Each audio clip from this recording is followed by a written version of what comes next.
Cannon Radio with your hosts, Jared Logan and Joe O'Brien. Yeah! Look at that great logo and what a great theme song. What's up, Cinnamon Buns? It's Glass Cannon Radio. The audience. It's Glass Cannon Radio, where we tell you we don't like bards and you tell us why that's problematic. I'm Jared Logan. This is Joe O'Brien, and we are coming to you live from our garages / guest rooms, offices, to bring you another Glass Cannon Radio, the show where you get to call in and have me tell you why your opinion is incorrect.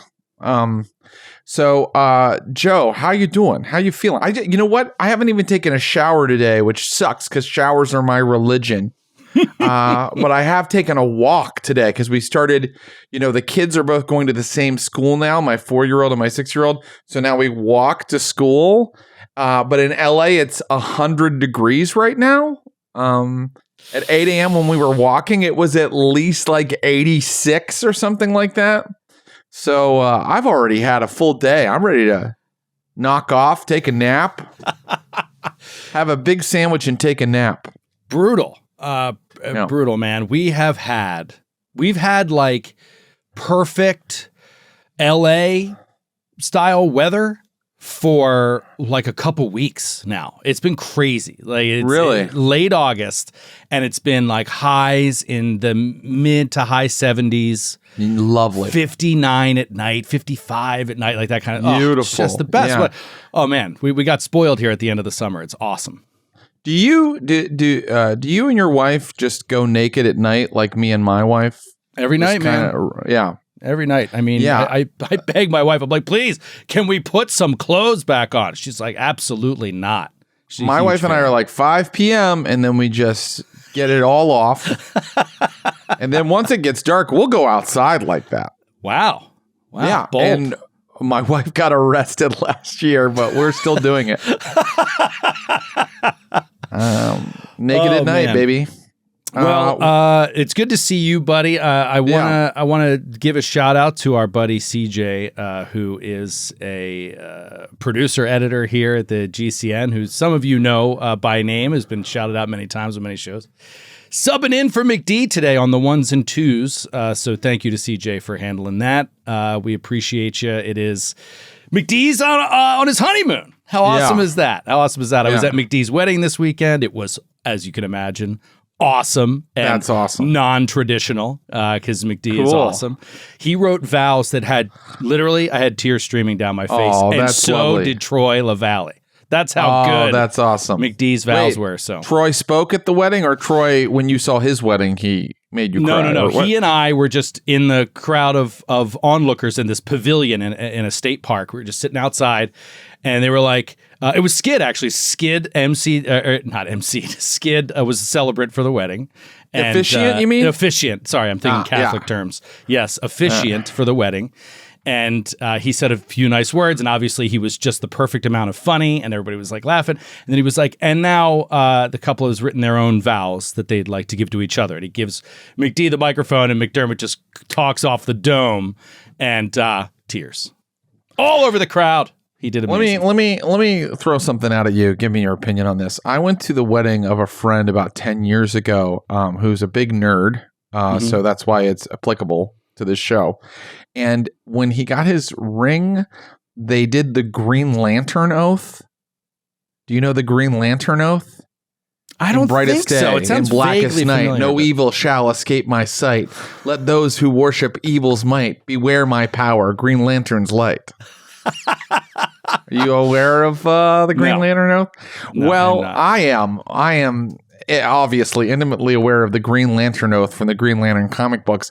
And when they started doing this at the wedding, my wife said she turned to me and I was bright red, and she couldn't figure out why.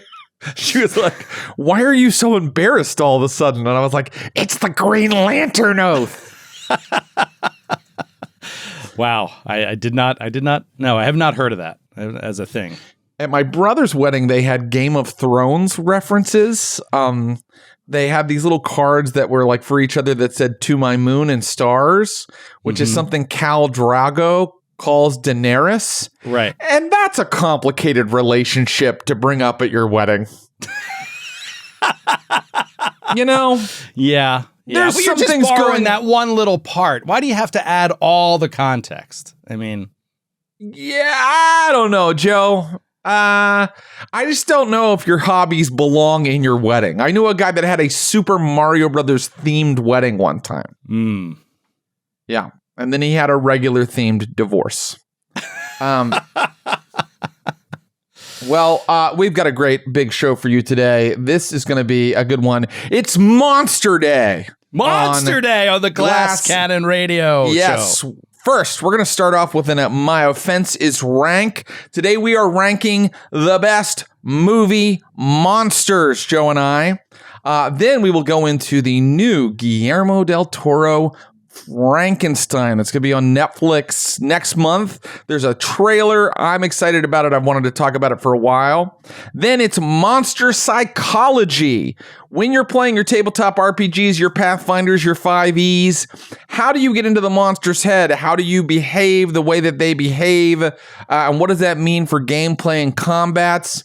Then we have a little nerd news for you. It's big news, so please stay tuned. And we're going to cap it all off with our new book for book club, which I'm very excited about. Oh, man, what a packed show. Yeah, it is a packed show. And as always, you can get on our Discord. If you're a subscriber, you can raise your hand there in the Discord Glass Cannon Radio stage. We'll call on you, and you can give your 2 cents. We want to hear from you. So please, please come on in and raise your hand. Let us start with My Offense is Rank. My Offense is Rank, sir. Movie monsters. So we will be ranking our top 5 movie monsters. And I just want to give you a little bit of my criteria, Joe, before we begin. Okay, this is important. This is a big category. So criteria is important, even if our individual criteria are subjective. They can be different. They can be different. Totally. And of course, your criteria at home can be different. I'm going to make fun of your criteria because it's wrong, but it can be different. So first of all, when I was ranking movie monsters, to me, a movie monster is not a slasher, right? It's not a Michael Myers. It's not a Jason. It's not, and it's also not a ghost. A movie monster is not a ghost. To me, a monster is something inhuman, right? So there are edge cases, like a werewolf. A werewolf is a man that turns into a monster. But werewolves didn't make my list. And I want you to know that I went a little more obscure with my picks, so that we could talk about some movies I'm interested in, and maybe so we didn't have a giant amount of overlap, because we're not going to have any. Then my picks are not the objectively greatest movie monsters of all time. They're just not. They're kind of my favorite, or to me, the greatest movie monsters. Great. Anything you want to say before we get into your list? Yes, I will say it's not going to be surprising to any of you, I think, that know me through this show and through these lists. I'll be pretty straightforward and pretty basic. My stuff is pretty basic. I don't see a lot of like horror outside of the mainstream. And I had a really I didn't have an extensive list because I haven't seen that many. And I've left some huge ones, literally, off the list because I've never really seen them in movies myself. I sort of just differentiated between positions by the fear I remember feeling at the time of seeing it, / even if it's something that didn't scare me later, something that is like truly, if it was in a room with you, just horrific. Right. So that's sort of so I didn't break it down by like, what are the biggest box office monsters, right? Like, and I didn't break it down by just fear alone. There are some other like things layered in there. So anyway, no, that's great. It's Why don't we start with your number 5? We want to start with your number 5, and remember, this is you're ranking it, so this is your 5th best. And I like that you're going with things that scared you, or you say there's other factors. We'll talk about that things when we get that, to them. Stood out in my mind over the years as like, oh my God, like that's made really an impression. Scary. Yeah. Made an impression. And remember, if one of us, the other one has it, we'll just wait to talk about it when we get to the other person's ranking. Okay. So go ahead. What is your number 5? My number 5 is extremely scary, and I'll say we'll, in a way, do this, not actually, but you could kind of see this as a little bit chronological, especially with this 5th one, because I saw it when I was a kid, and it scared me to the core, so it had to make the list. Number 5 on my scariest movie monsters is Pennywise. Pennywise the clown. From It. There was a scene. So the story that I remember is my best childhood friend, Brendan.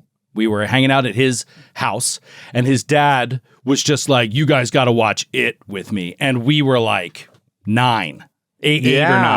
Sure. And we're watching It, and I'll never forget the scene with the sailboat down the opener. the street. Maybe the greatest opener in any Stephen King story. Honestly, any Stephen King story.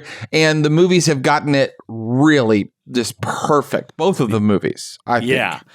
And when that thing goes in the sewer grate, and Pennywise, just does the whole thing, like the face goes, it like jumps out. My buddy's dad paused the movie at that moment, and that face, and he just turned to us and was like, cracking up while we were like, and like ran out of the room. It was, I'll never forget that scare. But then, and then I, read the book years later, and when I got into Stephen King, and I loved it. The book has weird parts in it. It does. It does. The magical turtle, the orgy scene. There's a lot of weird parts in the book, but I love Pennywise as a choice. Fantastic choice. Not on my list, but definitely also fits my criteria, because later we find out Pennywise is some sort of spider thing in its true form, and it can take all. It's a shapeshifter, and it can get inside your head. I mean, like, Pennywise has all kinds of powers and is truly inhuman. So.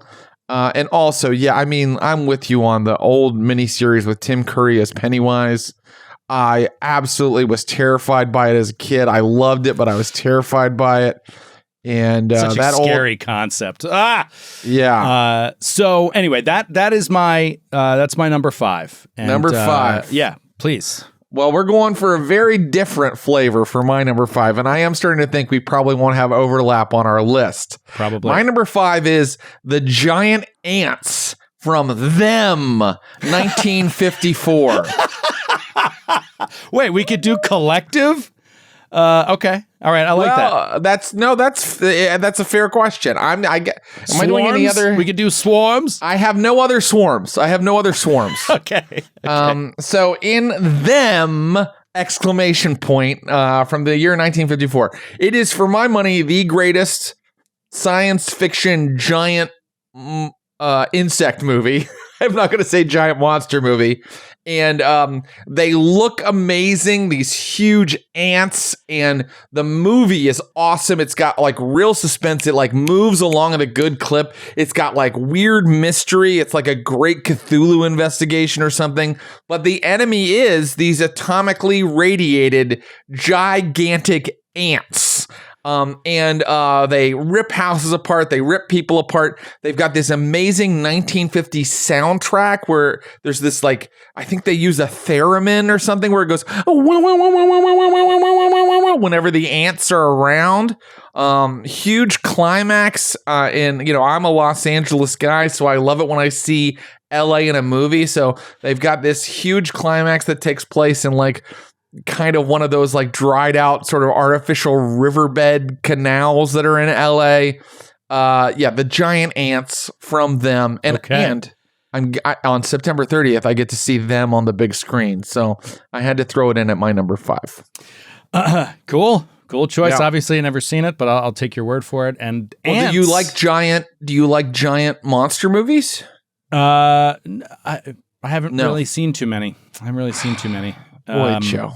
I know. Educating you is the work of a lifetime. Where is it? I have it over here somewhere. Yeah. I'll have it up in a second. I have scheduled every Wednesday when Glass Cannon Radio goes live, a thing pops up on my to-do list, and it is add to the movie list.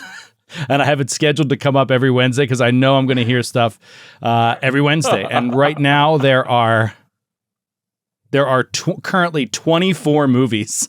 Oh my God. List. Are you really watching them though? No, I haven't yet, but they're on this list and I hope to get to them at some point. And look, a lot more were added on there in the John Harper episode. That was like a dozen movies in and of itself. You know what? Because John Harper, last night I watched Destroyer, which I had never seen. That's on my list. Destroyer 2018. Karen Kusama, Destroyer, and man, Joe, I think you'll love it. It was awesome. Okay. All right, great. Looking forward to it. I'll have to add what's the name of the movie? The ants. You're gonna add them? Them exclamation point 1954. 1954. Yeah, man. I mean, I'm gonna add all these because it doesn't hurt to have it on the list. And if I ever stumble across it, et cetera, et cetera. So, all right, I'm gonna get going here with number 4.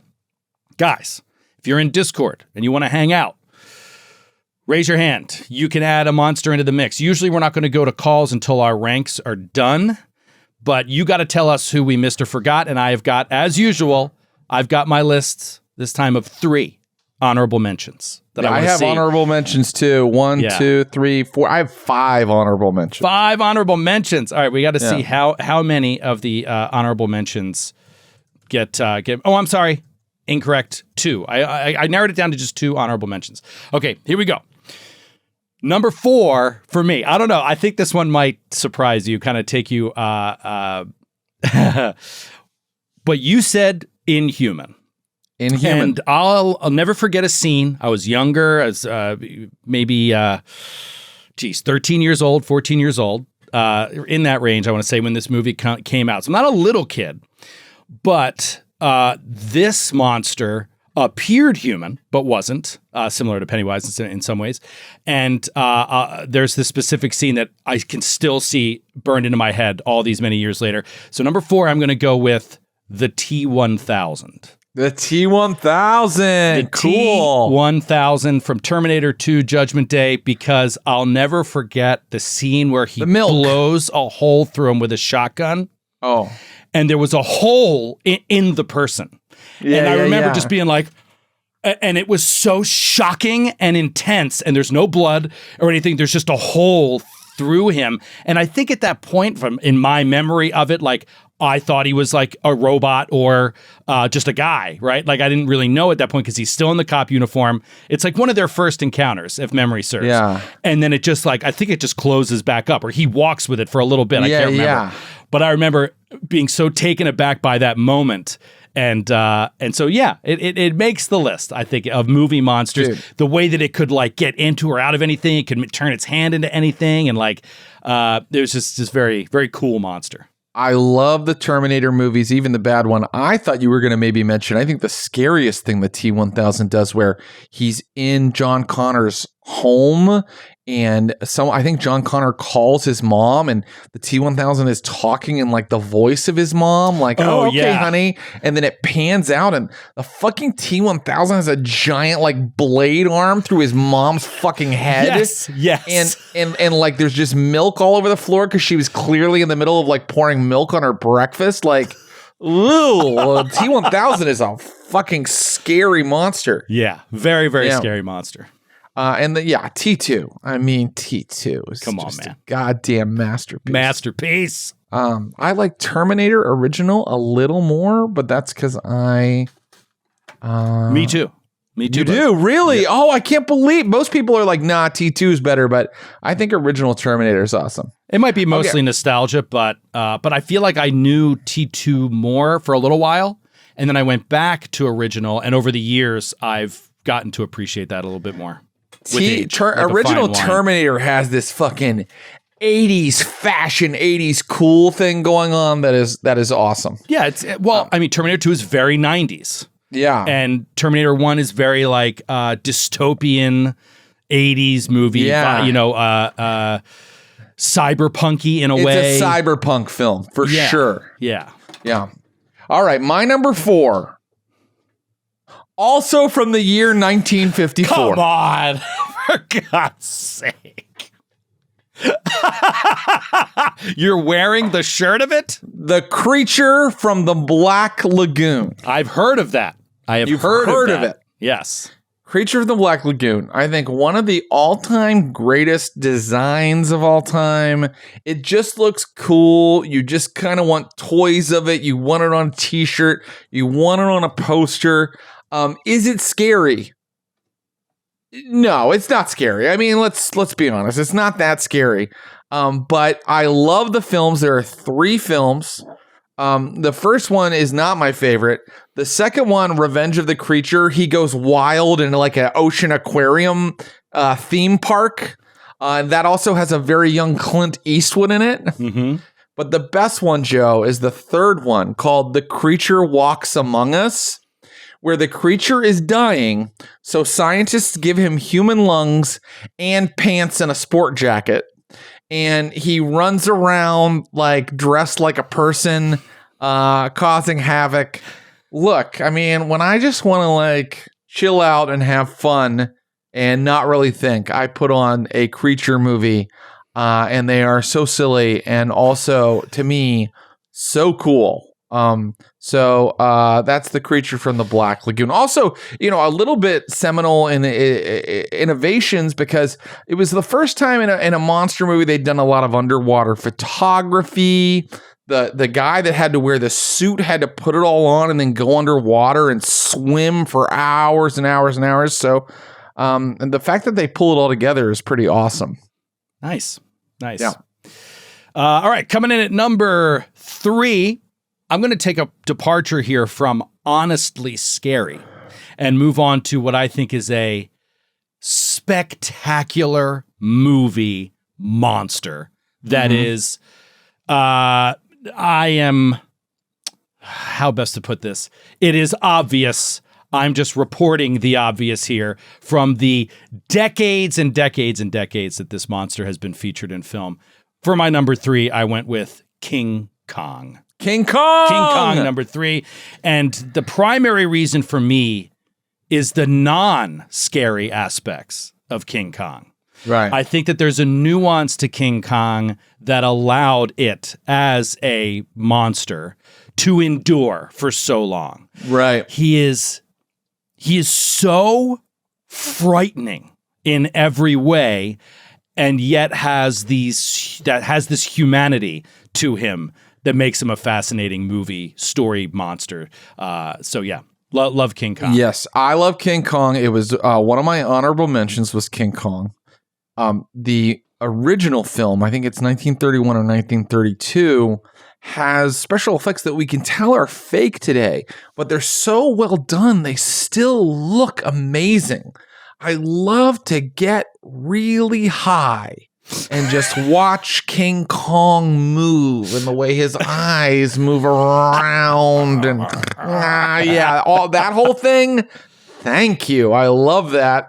There are King Kong sequels or reboots that are really awesome. How do you feel about the Peter Jackson King Kong? I didn't think it was a great movie. I remember at the time I was like so hungry for more Peter Jackson because I was so obsessed with Lord of the Rings. And I just, I went to see it and I was like, that was fine.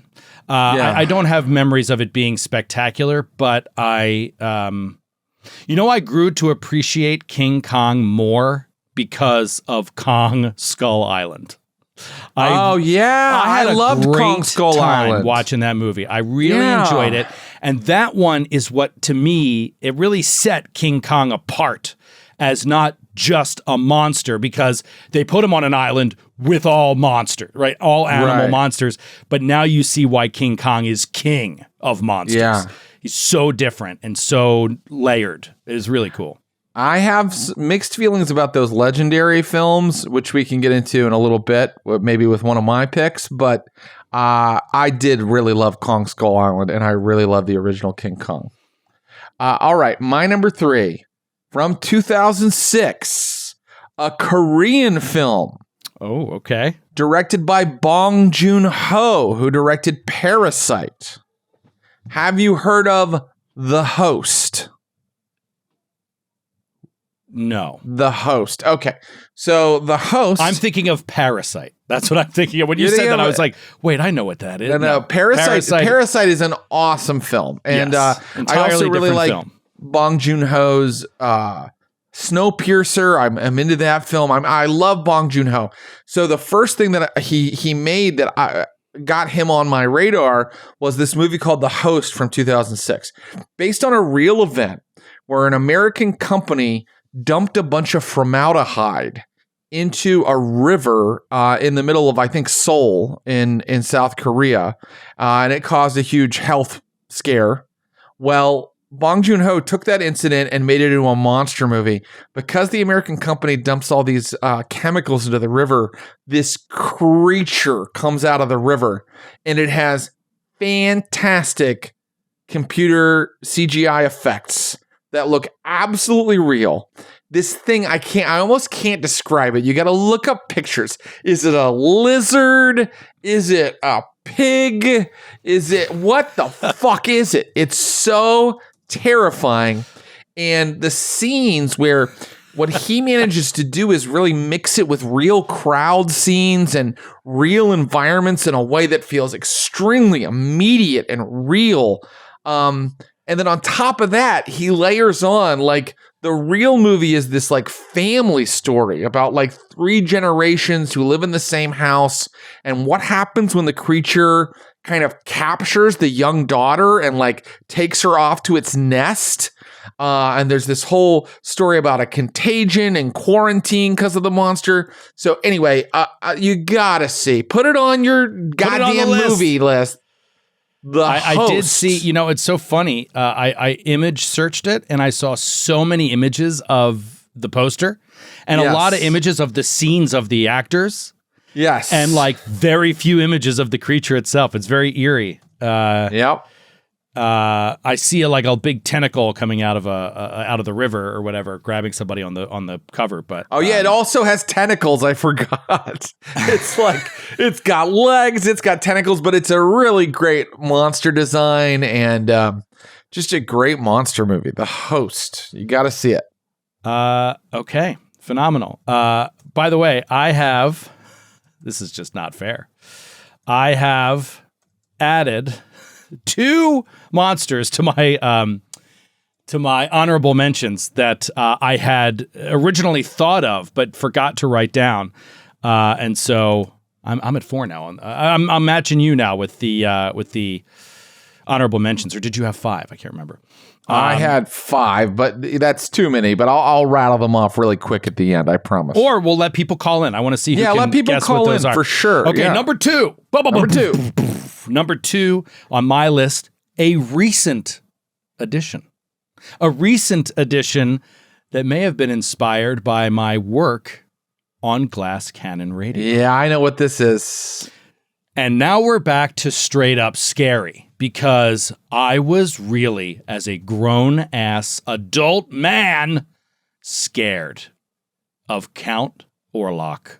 Oh! Nosferatu. Oh, Glass Cannon Radio. I thought you were going to say maybe another, your Gen Con Delta Green game. Suddenly my mind went to that, but you're talking about Count Orlok. Our first episode of Glass Cannon Radio. Yes. The Count Orlok as portrayed by, you could call this Dracula if you want. I think it could be kind of a it's Orlok. It's Orlok. But the Orlok character as portrayed in that film Nosferatu, we talked about it on here. I don't have to go back to episode 1 where I described how scared I was of the psychological inability to trust your own mind when you were only in the room with him. Right. Was terrifying. The way scenes would move, that was a cool cinema thing, but it was also like, wait a minute, that means this monster is unbeatable, basically, in every way, because he shapes reality around your mind of what is happening. I consider him inhuman. I hope you would agree with that. He's obviously an undead human, but I definitely felt that was a great movie monster. I mean, just rising up totally nude out of that stone sarcophagus. It was horrifying. It was so well done. So I'm going to go with Count Orlok. Definitely the most monstrous version of the Dracula story, and really, truly terrifying, as you say. So undead the way he's portrayed in that. The rotting skin, the pale flesh in his face, the sunken eyes, and the way he talks so slow and with this strange accent. It was so weird and very. But very I like scary. how you talk about him warping reality around him, or like you're not in control of your own emotions when you're around him. Because if you read the original Bram Stoker's Dracula, you constantly come to scenes where the heroes meet Dracula and then they just can't handle just kind of meeting him and they faint and stuff. And I'm talking about like all the characters, like the big burly men who are supposed to kill Dracula, like if they're in his presence, they're like, oh, they just drop things and fall down. Like, and this version of Dracula in this Robert Eggers movie gets that and incorporates that. So yeah, great pick. I love the Count Orlok in the new Dracula. My number 2. There is an original film from 1958. There is a remake from 1988, 30 years later. Both are awesome. The original film stars Steve McQueen. What? All right. When he's pretty young. The remake is directed by Chuck Russell, who directed Nightmare on Elm Street Part 3, which is the best Nightmare on Elm Street. And he also directed The Mask with Jim Carrey and a couple other films you've heard of. But his remake is incredible. And I am talking about the monster I'm talking about is The Blob. The Blob. Another one I've heard of. I've never seen. The Blob is awesome. Very the famous Blob monster. Is very famous. The Blob is even really scary in the 1958 version. You understand that the Blob, like, okay, so it's this meteor that lands, but it's not like a huge meteor, and they get this like little amoeba thing out of it, and they take it to a scientist and they're studying it. But when it touches like your flesh, it like rips everything off to you're like left with skeleton, like it absorbs your flesh, and it keeps getting bigger and bigger and bigger as it consumes more living things. And at the end of the 1958 Blob, it's literally like consuming buildings, right? And the 1988 Blob just like ups the special effects.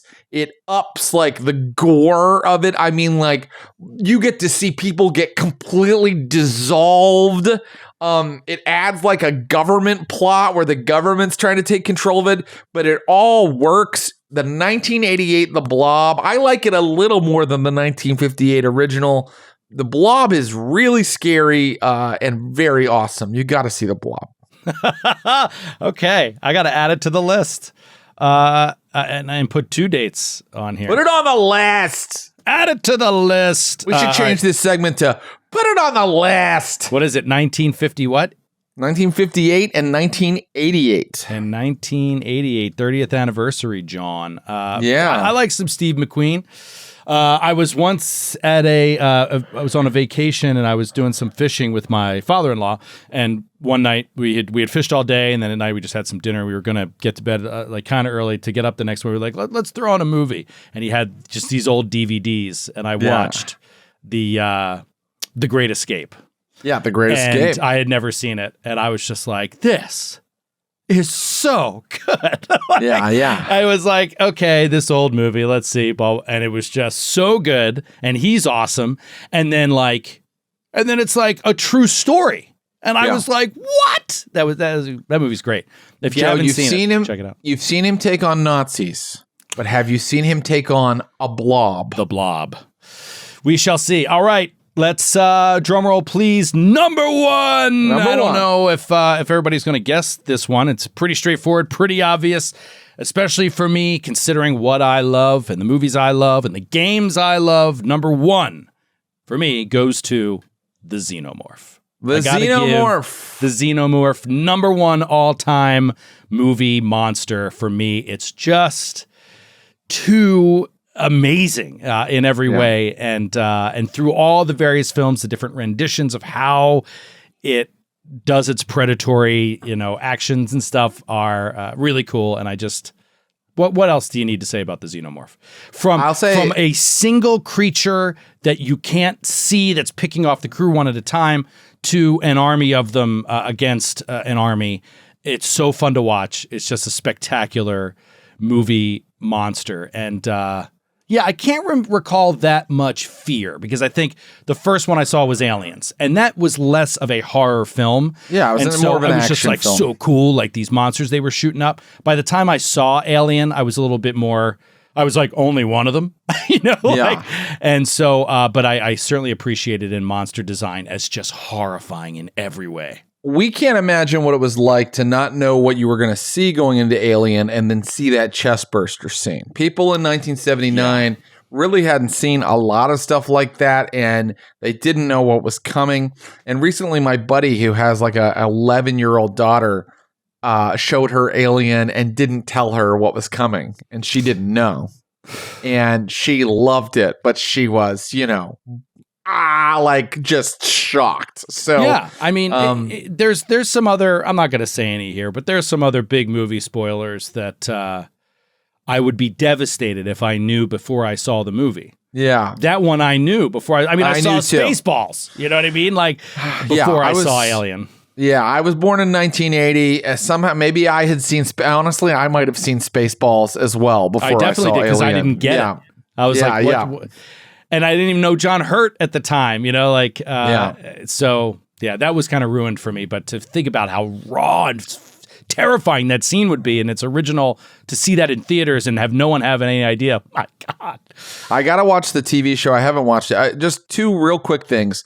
First of all, it's on my honorable mention, the Xenomorph, and I do think it is objectively the greatest movie monster of all time. I do. So my number one is not the Xenomorph, but I do think if we were going to just list what is the actual best one, your number one is the actual best one, which I think is surprising because in my opinion, it only has two great movies.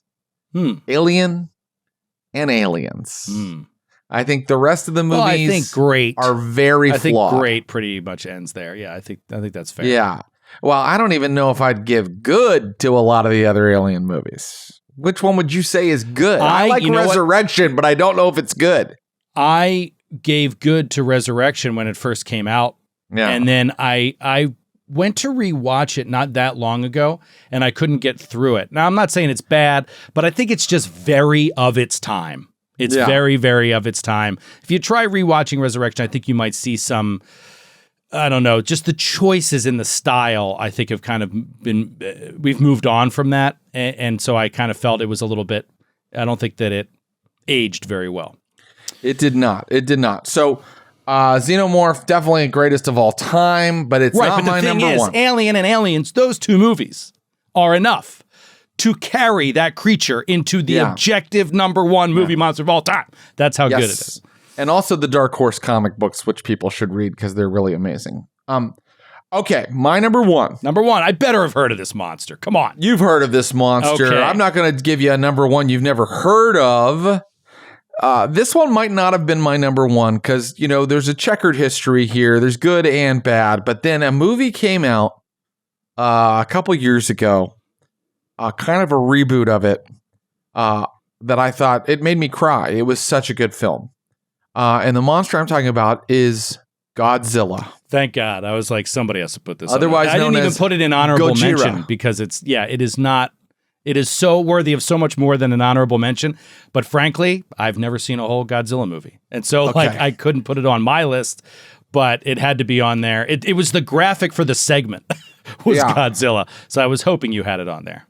I didn't know that was the graphic. That's awesome. So I've seen original Godzilla in the theater a couple times. That's the black and white one. Also, I think from 54. I've seen it. I have it on Blu-ray, so I watch it every once in a while. I pop it on. I love the original. I love the color Toho stuff where it's a guy in a big rubber suit and he's fighting Mothra and all of the other monsters, Megalon, all of those things. Those can sometimes be a tough watch because they're very of their time, but they're perfect for getting real high and watching or watching kind of while you're doing other stuff, which I usually criticize when people do that, but not if it's Godzilla. And the movie, though, well, there are two, but the movies that really, really save Godzilla's reputation are not the legendary films that, involve King Kong and Monarch and all that new stuff. I think those are pretty mediocre, okay? But Godzilla -1. Godzilla -1 is a tearjerker, and it also has a very scary Godzilla who you can see like the human tragedy and the destruction he wreaks. And he's like a metaphor for Japan during World War II. And it's got this really cool historical, just post World War II setting. So you get to see Godzilla fight like 1950s, like, naval cruisers and stuff like that. God damn, it's Destroyers, good. I mean, battleships. Destroyers, battleships. Thank you. And it's just amazing. I know Skid knows what I'm talking about. Honestly, Mary I wish Lou Skid knows what was you're here. talking about. Mary Lou, is she I on there? actually saw like half of that movie on a flight, and I just haven't gotten back to it since then. Half? And it was very, very, very good. Very Yes, good. And it's that awesome. Godzilla was like really scary. Yes, and I remember a scene where it's like in the water and it's just moving like faster than you can comprehend something that big moving, and the water is just splashing over, and they're shooting like nuclear weapons at it. Basically, it's obviously not, but like huge payloads of bombs, and it's just like doing nothing to it. Yeah, no, it's awesome. And then if you want to go back a couple of years, I can't remember when it's from. I think it's the 2010s, is a movie called Shin Godzilla, which Shin Godzilla is modern, or at least modern for like 2012 or whenever it came out. Mm-hmm. And that's another scary one.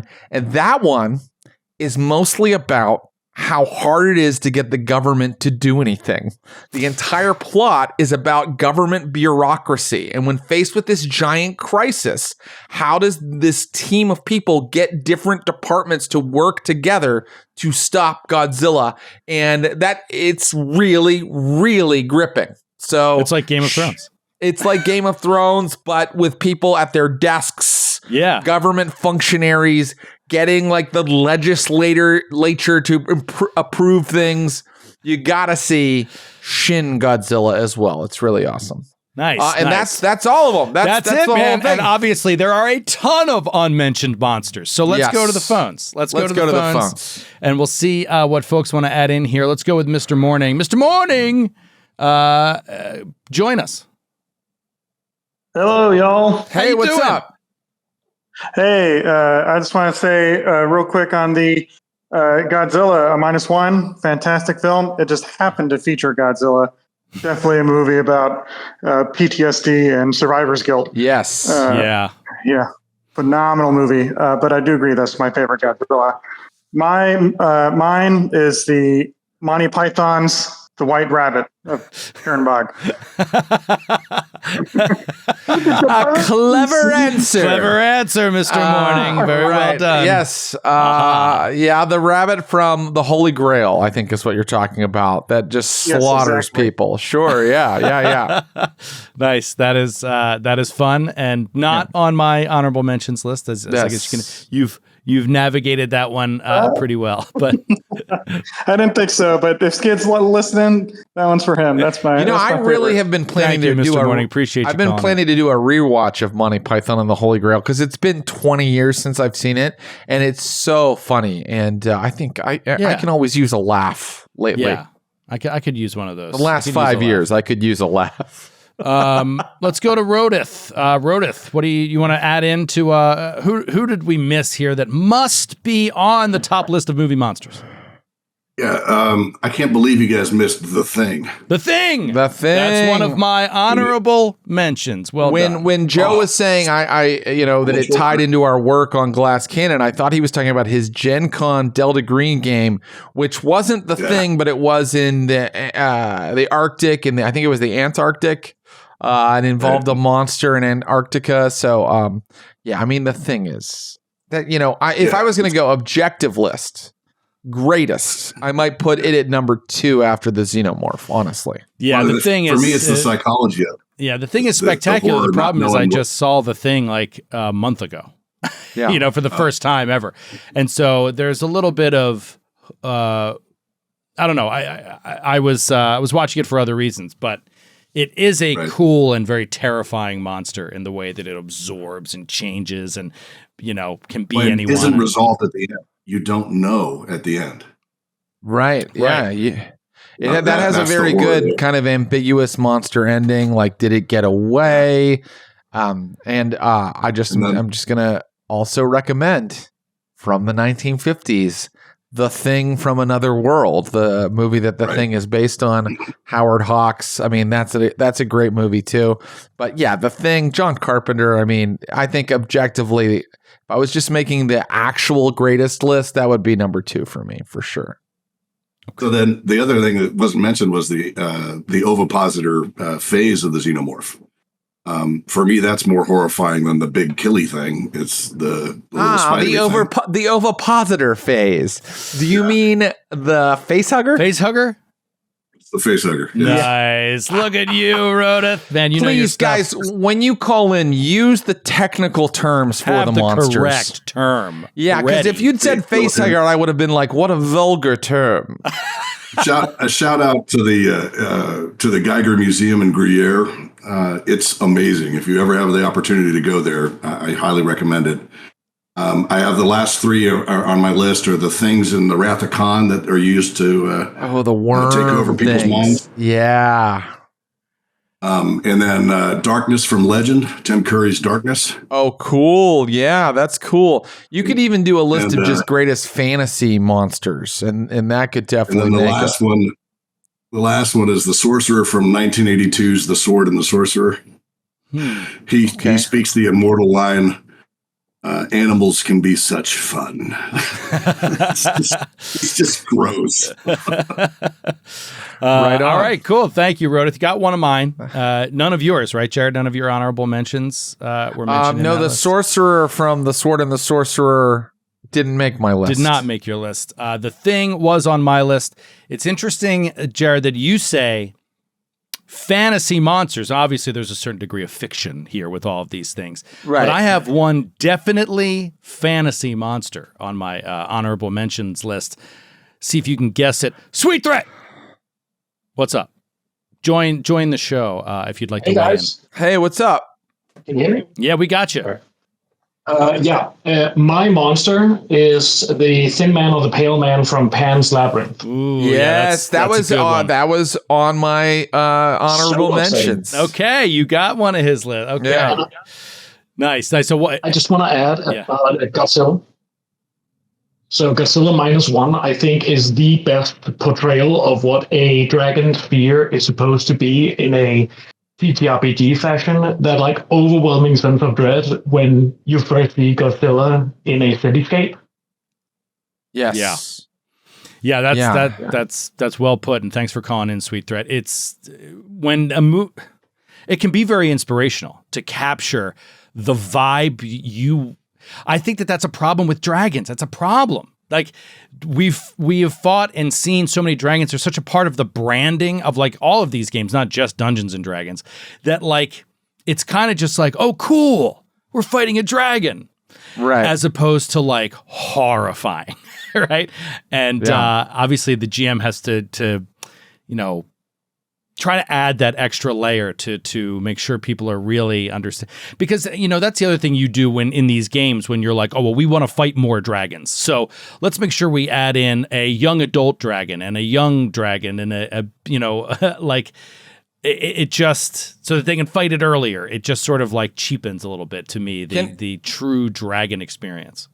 Dragons talk too, and sometimes that can be really hard to thread that needle of it talks, but it's scary. I don't know. It's intelligent. What was the video game series from a while back? Dragon Age, I think. Dragon Age. And Dragon Age, the dragons in Dragon Age don't talk to you, but they have a weird kind of psychic effect on people around them. People tend to become obsessed with them and start to worship them. And I thought that was so scary, right? Yeah. They just sort of have this aura where they draw people to them as worshipers, but they don't actually speak their language. That's really cool. Yes. And a cool way to do that monster. Very cool. All right. Let's get some more here. Who else can guess what's on my list? Philonis, how are you, buddy? Good to see you. Hey, how's it going? That's crazy. I was just sending a text. I got to get back to work. I don't know if y'all have seen it. Probably not, Joe, but the 2002 movie, that shit, it rekindled my fear of the dark and the unknown, man. Like, it had me horrified that anytime I went to bed, my closet was open, some crazy little monsters were going to come out. And yeah, so I don't know if anybody out there has seen it, but that movie scared the shit out of me when I was like 13. I don't know that one. And what is the actual monster? Is it a swarm of dark creatures? It's weird. So it's like it's this girl. She starts like, and there's some from her past, but she finds some weird little thing in her head, and like she pulls it out. It's like a bone-looking thing, and it's like the precursor of you being cursed by these things. And it's literally like they're weird. It's like little weird crawly ghoul-looking things that will pop out of the dark places, and they will grab people. And they will pull them in. And it's like, it happened to her dad when she was a child. And that's kind of why she's cursed, because they thought her dad like just up and disappeared or something. But she saw him get sucked into the doghouse out in the backyard. And so it's basically like the monster is the darkness. Yeah, like fear. The darkness, they fear come itself. for you. Is this is a Wes Craven? Yeah. Wes Craven produced this. Is that right? I think so. They from 2002. They from 2002. Okay. Yeah. All right. Interesting. Thanks for the heads Little up. creatures. Little creatures are fun. You know, gremlins, critters, ghoulies, munchies. Dude, anything. I was so scared of. I've talked about this before. One of the scariest movies I've ever seen was Fire in the Sky. It's just like anything that can like happen to you at night in the darkness, you just be taken away. It scares me. Let's go to Harry. Let's see. I still have 3 out of my 4 on my list here. Harry, can you get any of these? I don't think I'm going to get one on your list, sure. Okay, you're going deep cut here? No, not deep cut, more modern. I want to give some, the one at the top of my list I want to just give some respect to is Jean Jacket from Nope, which I feel like is a modern classic. I loved Nope's monster. Right. I feel like it's unique and it's such an interesting design and just such a horrifying scene when you finally see them being sucked inside and you get them being like digested by it. And it's, horrifying scene. I haven't seen Nope yet. I want to see that.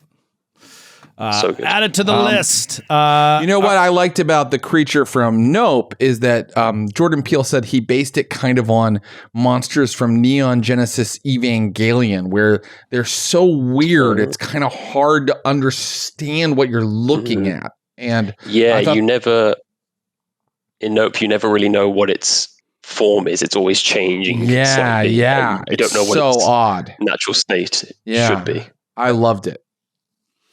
Yeah, I think that's, to go back to the xenomorph, that's one of the cool parts of Alien. It's like once you go back and you kind of rewatch Alien, there is just, most of the movie, you don't really see the full thing. It's always these side shots, these brief glimpses. That's a key to the horror aspect, is you can't really know what everything looks like, you know? And did you have another one for us? I just want to say generically, like if you go on like classic Hammer movie monsters, I feel like werewolves don't get enough play. Anytime there's a new, proper, serious werewolf horror movie, I'm excited for that. And we got one recently, and apparently it wasn't very good, so I didn't watch it. But well I think said. werewolves don't get enough play. I love werewolves too. Yeah, and unfortunately, there are vanishingly few good werewolf movies. I enjoyed. It probably doesn't hold up, but I enjoyed An American Werewolf in Paris. I think that was the newer one. Really? It was like the remake from like the late 90s, early 2000s with the guy that was in That Thing You Do. He was in it. I really liked it. It was cool and horrifying, but sexy. And like, it had that late 90s nightclub vibe. Like that's where all the werewolves hung out, was like at the club, and they would hunt and stuff. And, Yeah. The London one is the original. I've never seen the London one, but Teen Wolf, Rima says. Don't forget Teen Wolf. All right, let's take one more on monsters before we got to keep moving here. We got lots to talk about today, and then we'll keep taking calls for monsters in a little bit. Yeah. But, American Rima, Werewolf in muted. London is the greatest werewolf film. American Werewolf in London. But Paris, I mean, why not? You never saw that one? I don't think so, but I know that it's based on a novel called The Werewolf of Paris, which I hear is kind of a fun read from like the early 1900s. What's up, Rima? Hey, so I got my fourth different Mike calling in with. So I've got two monsters ish. Okay, please go. The blue guys from Fantastic Planet. Okay. I love Fantastic Planet. So this is another clever answer, but basically it's a French animated film from, I think, the late 70s, 79 maybe, and humans are transported to this planet, or maybe they're already there, but they're tiny compared to these giant blue people who like treat them as playthings. Very weird and disturbing. And the blue people are quite scary. Mm-hmm. Okay. Yeah. I hadn't heard of that one. It's like little kids play with. Imagine your kid is 2 years old playing with a full-grown adult, and it's a little scary. Yeah. Yeah. And number 2 is Philly's own Peter Boyle as Frankenstein's monster in Young Frankenstein. Peter Boyle. Peter Boyle. Yeah. Sorry, you cut out for a second. Yeah. Oh, sorry. Frankenstein's Peter Boyle, monster. awesome. He's awesome as the Frankenstein's monster in Young Frankenstein. Young Frankenstein, the thing I love about Young Frankenstein, you watch Young Frankenstein and you can see that Mel Brooks loves those old Frankenstein movies because he makes the setting and the production look exactly like those old movies. And then, of course, they're hysterically it's the old funny. set. He got the old set from the original designer. Amazing. That's so cool. All right, thanks, Rima, for the call, and that's a nice little segue into our next section. Oh, it is. Here. Yeah, yes. Jared, why don't you talk? What else we got on tap here today? All right, so they're gonna do a new Frankenstein film, and this time it's Guillermo del Toro. We already mentioned him with Pan's Labyrinth. He's created so much good stuff. And I just watched Kronos, which is his early film, kind of a vampire film. There's The Devil's Backbone, which is like a ghost film that he did. So Guillermo del Toro, one of the all-time horror directors. And his new Frankenstein, I happen to know Guillermo del Toro is obsessed with Frankenstein. His house is filled with Frankenstein stuff. So he's finally getting to do his version. The trailer dropped a little bit ago. I thought we could talk about the trailer and then maybe talk about Frankenstein just as a concept a little bit. But I wanted to know, Joe, did you watch the trailer and did it look good to you? Did it look like, skip it, Okay, so let's start with, I don't know anything about Frankenstein. Okay. Nothing. Okay. I've never seen Young Frankenstein. I've never seen The Bride of Frankenstein. I've never seen anything. I used to think that Frankenstein is the name of a monster, but it is not, right? And this is the joke everyone makes. Frankenstein is the name of the doctor, not the name of the monster. The monster is the creature or something like that. Yes, it's almost a meme that people say. That's kind of the only thing I generally know about it. Yeah. I know nothing else except the image of the creature. That's the only thing that I know. So I know nothing, and I'm looking forward to kind of going into this purely blind. But yes, I watched the trailer, and it doesn't give you much, which I love. So it's like a teaser, right? Like I don't really understand a lot of what I'm seeing, but I know that I love Oscar Isaac, and I love stacked cast Christoph Waltz, and I'm like, okay, let's see what. Let's not forget Mia Goth from Pearl and Maxine and X. Mia Goth is really great. Never saw any of those. She's in it. Okay. And so I kind of just latched on to the visuals and the cast, right? It looks horrifying. It looks like it's really a dark horror film, and I dig that vibe. And it's sort of set. What is the setting? Is it kind of like 1800s ish, 1700s? Is that Dr. Frankenstein? So it looks like it's pretty close to the novel, and the novel was written or published in the year 1818. So the action in Frankenstein, which is supposed to be pretty contemporary, would have happened around that time. So early this is 19th way century. earlier even than the Victorian period, right? This is like, we're talking about Jane Austen times, like it's a bit earlier. And some of it would have happened, because you go through in the novel, at least, Victor Frankenstein's, his whole college years and stuff. So yeah, a lot of it would have happened in the 1700s.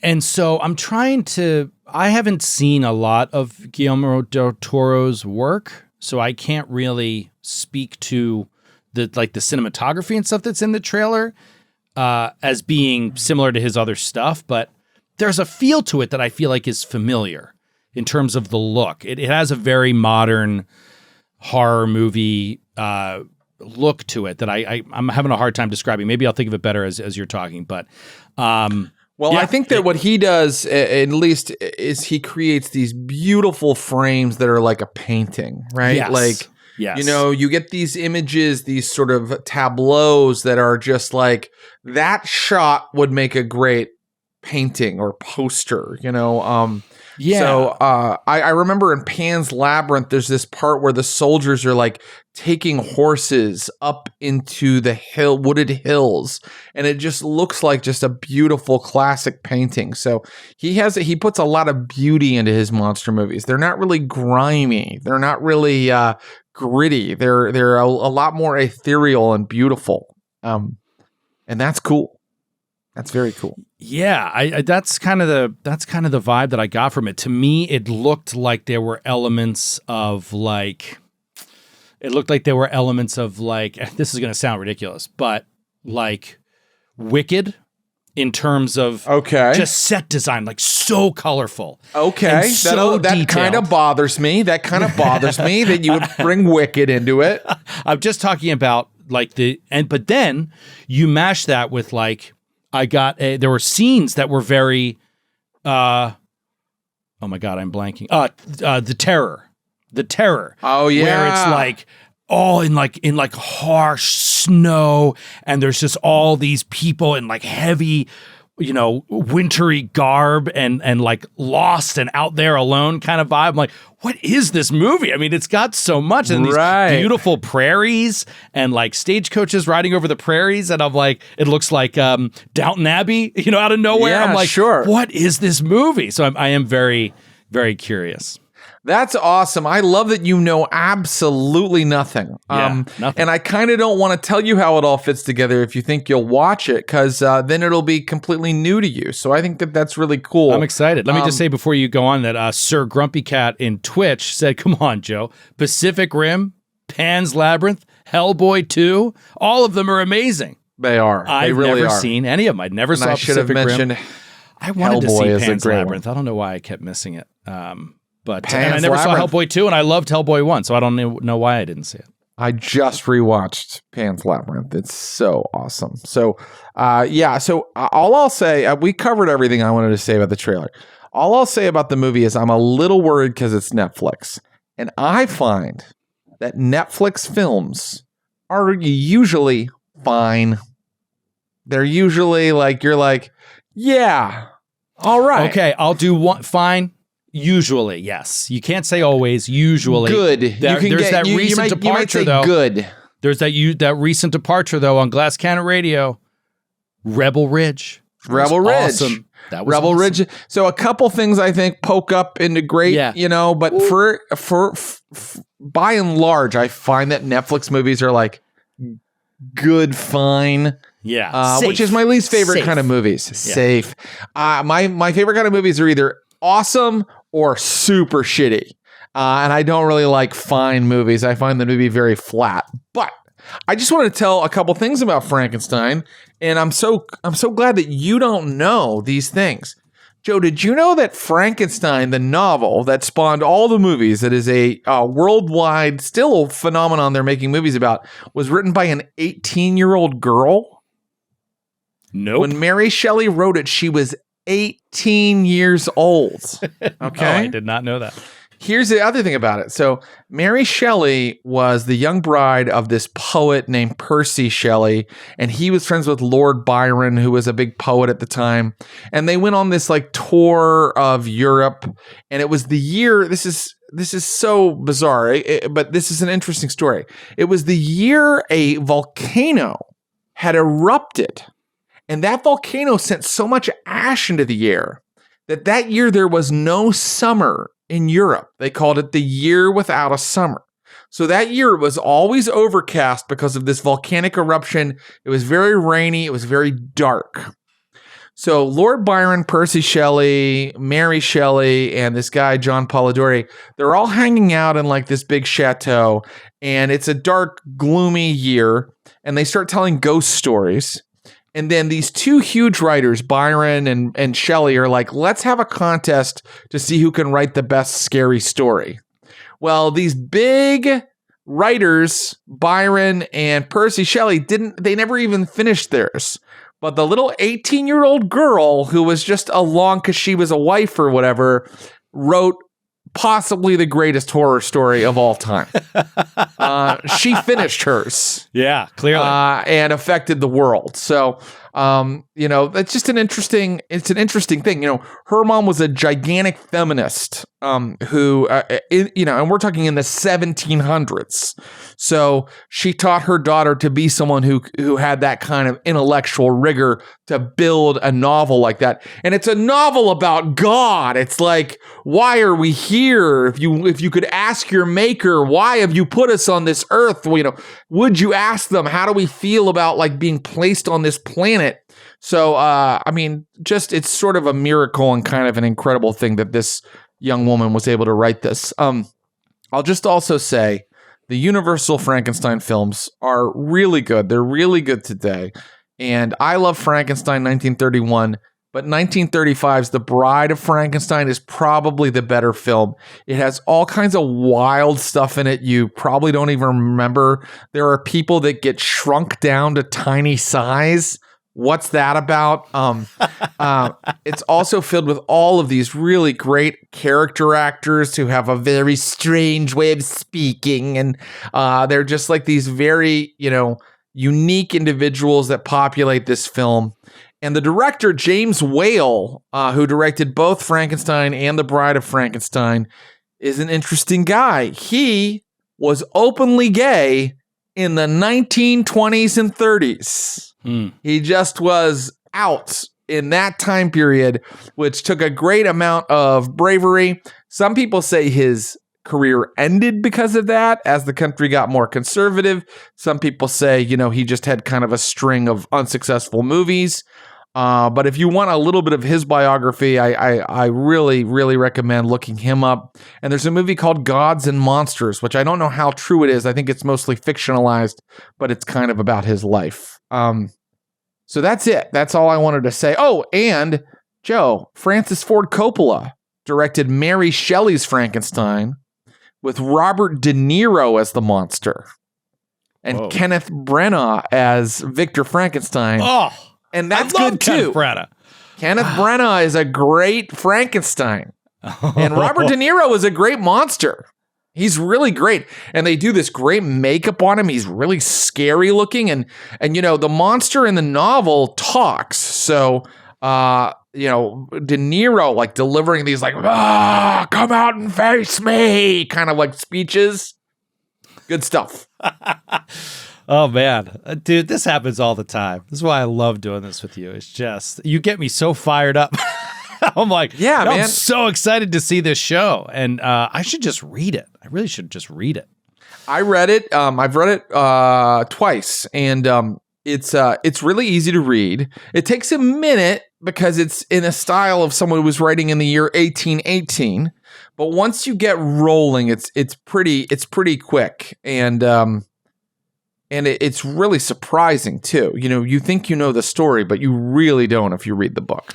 Okay, then let me ask you, after all that background and your love of this creature and this story and everything, like, what did you think about the trailer? Obviously, you're a little worried about Netflix, but what you saw in the trailer, does it feel true to form? Does it feel like it's making a departure in some ways? Did you notice anything? Looks like it's sticking pretty close to the book. Okay. With the addition of maybe some action here and there, which I'm not opposed to. Guillermo del Toro, I think, is incredible. The ones that he's made that I love, I think are truly great movies, but he's made a couple I'm not crazy about. I think The Shape of Water, which won the Academy Award, is not great. And his most recent Nightmare Alley with Bradley Cooper, I thought was okay, but it didn't blow me away. So he's a guy that can. I didn't realize that was Guillermo del Toro. Oh yeah. I watched like half of that and was like, I'm not into this. Well, of course, we could recommend to watch the original Nightmare Alley film noir, which is much better, from the 40s, I think, or the 50s. But that is what it is. We'll see. I'm reserving judgment a little bit on this Frankenstein. It's got Netflix, and sometimes Guillermo for me misses the mark. So we'll see.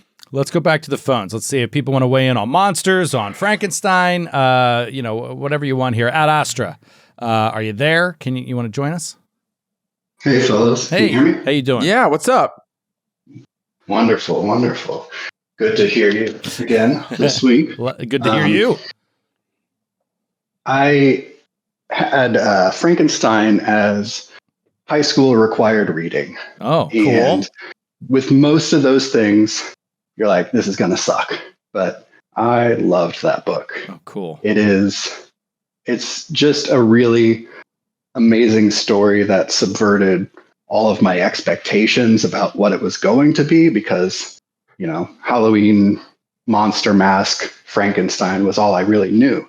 And the inversion of the joke is that Frankenstein is the monster, because he's a very bad person. Yeah. Well, but you also understand why he does what he does. You get all the background on, I think he has a sibling that dies, and when he's young, and it makes him really angry that death takes loved ones away from you, and it sort of spurs his initial, investigations into alchemy. Mm-hmm. Yeah, and it's kind of the story of a person who goes too far in their pursuit. Like you said, he's playing God. This is a story about gods, and it's very psychological. It's about a man who has to come face to face with the ramifications of his decisions, his horrible decisions. Yeah. And like in the story, they literally chase him around the globe. Yes. Yeah. Okay. Well, there you go. It's kind of cool. Yeah, that's kind of a cool aspect that people aren't aware of. Sense. Yes, yeah. Also, I'll just say, Frankenstein's written in 1818. That is the height of Romanticism at that point. So Romanticism is this like literary movement, like where we need to get back to nature. Our emotions are really important and paramount. Science is bad. Science is sort of unnatural. Science has given us societies that are in there's a lot of inequality and sorrow, and Romanticism is sort of like we need to return to nature, those ideas of Rousseau and things like that. So that's why Frankenstein is like kind of so down on science. Whereas you compare it to Dracula, which is written in the 1890s, at that point they were like, science is good. And in Dracula, the enemy is superstition. It's atavism. It's a throwback to an earlier era. It's magic. It's the supernatural. And the hero is science, because Dracula has like blood transfusions in it and all of this like modern technology and modernism that fights the monster. So it's interesting how those things are of their era in a way. Ad Astra, give us sorry, go ahead. Well, I'm just kind of curious with Del Toro, because like he's such a cinephile, But, kind of some of the things you said from the trailer do hint at more of a novelized telling of the story. So that'll be really interesting because, like I said, it's a story that should be really psychological. Yeah. Yeah, and it seems pretty epic in the trailer that it's well, I guess we'll see. Thanks for calling in at Astra. A pleasure as always. Acting Gray has been waiting for a while, ever since the monster segment. What do you got, Acting? Hey, how you guys doing? Good, man. Doing great. How are you? Can you hear me? Cool. Good. Thanks. I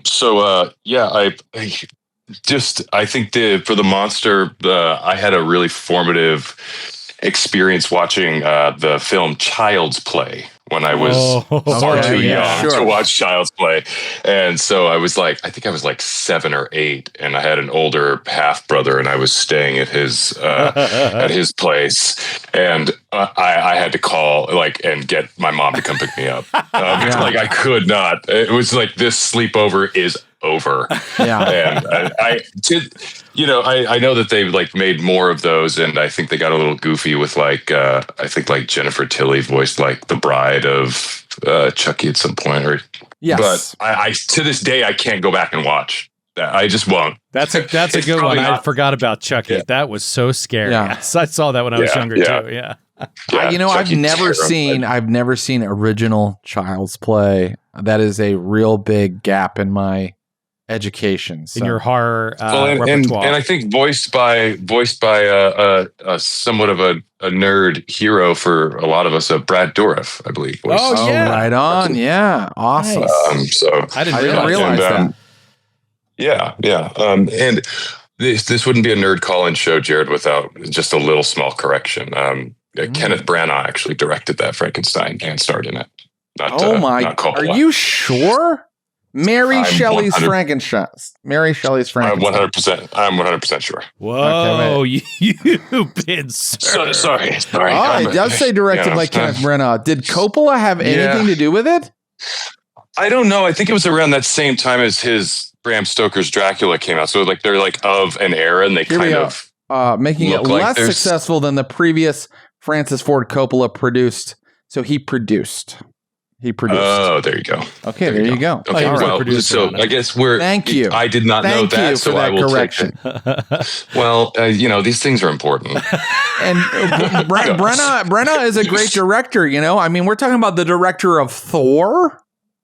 Yeah. And he's like Hamlet and stuff. He can do it all. Yeah, his stuff is really good. Particularly those early Shakespeare movies are really great. Yeah. Those were. Thanks, Acting. Thanks for calling in. Those were required for me in high school. I had an English teacher that was like, "You must watch the work of Kenneth Branagh. Finally, someone understands the bard," as he would say. Wait, I got it wrong again. Didn't Mel Gibson direct that Hamlet movie? No, he was directed by Kenneth Branagh. It was Branagh, yeah. That one he did a different version. Wow, there are so many Hamlets out there. Chasm, why don't you join us here? Chasm. Hey, how's it going? It's going great. How you doing? Pretty good. I got 2. One that's a little bit older and one that's a little bit newer. First one's Invasion of the Body Snatchers. Yes, I love. One. Which one?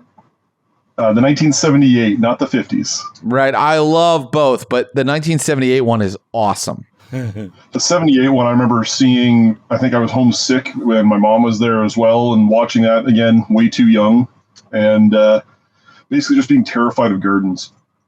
Yeah, man. Gardens in the outdoors. Yeah. Plants get scary in that.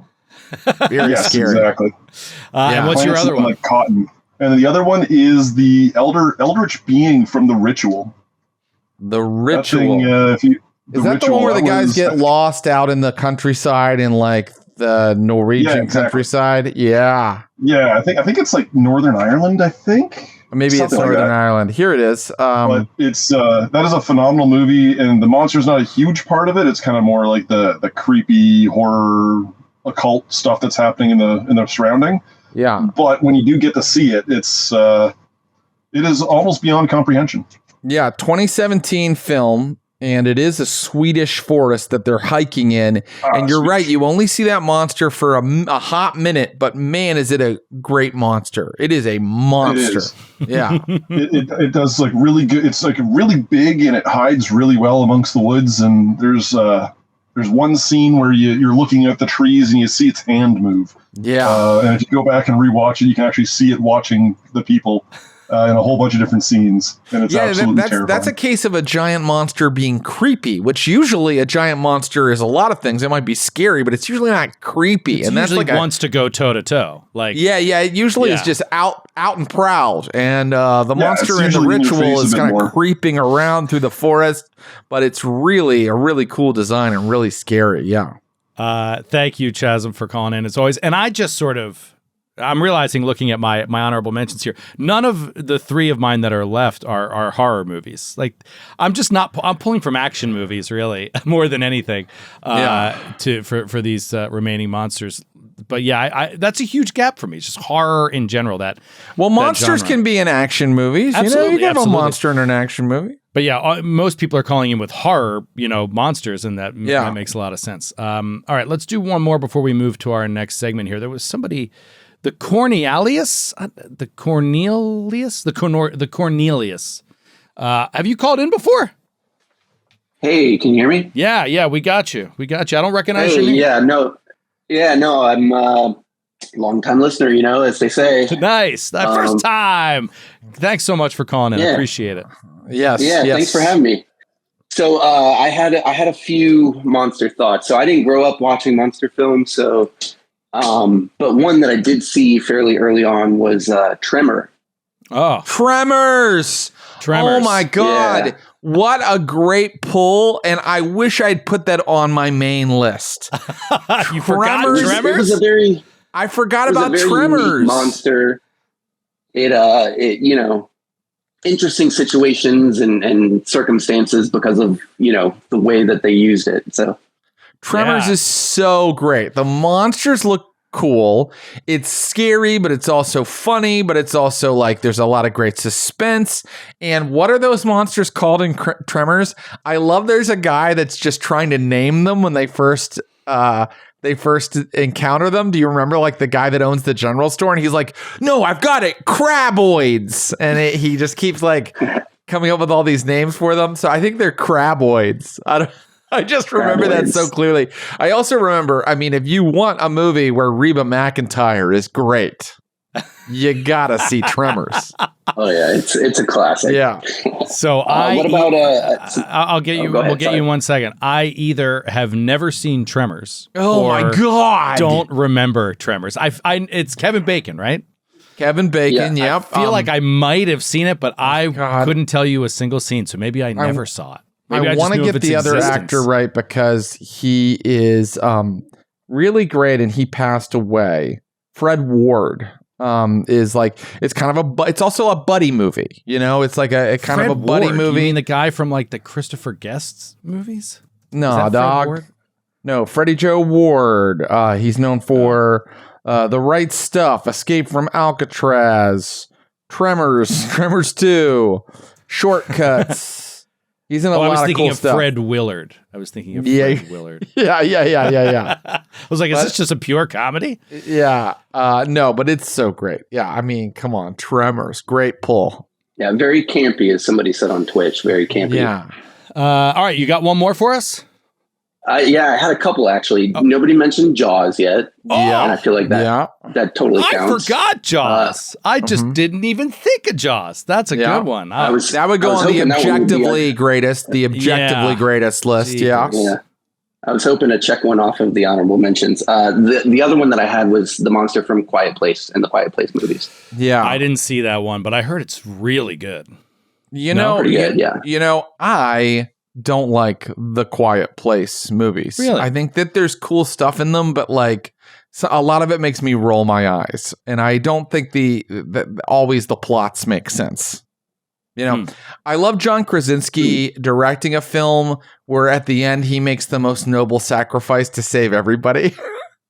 He's like, I'm gonna be the best guy in the movie, like the best, coolest, most loving guy. Like it's just kind of hilarious. But there's cool shit in it. Any more, Cornelius, or is that it? No, that's what I have. All right, great. Thanks for calling in. It was a good call. Please call back. That was great. All right, let's go into monster psychology. Monster psychology. This is an interesting kind of nebulous topic segment.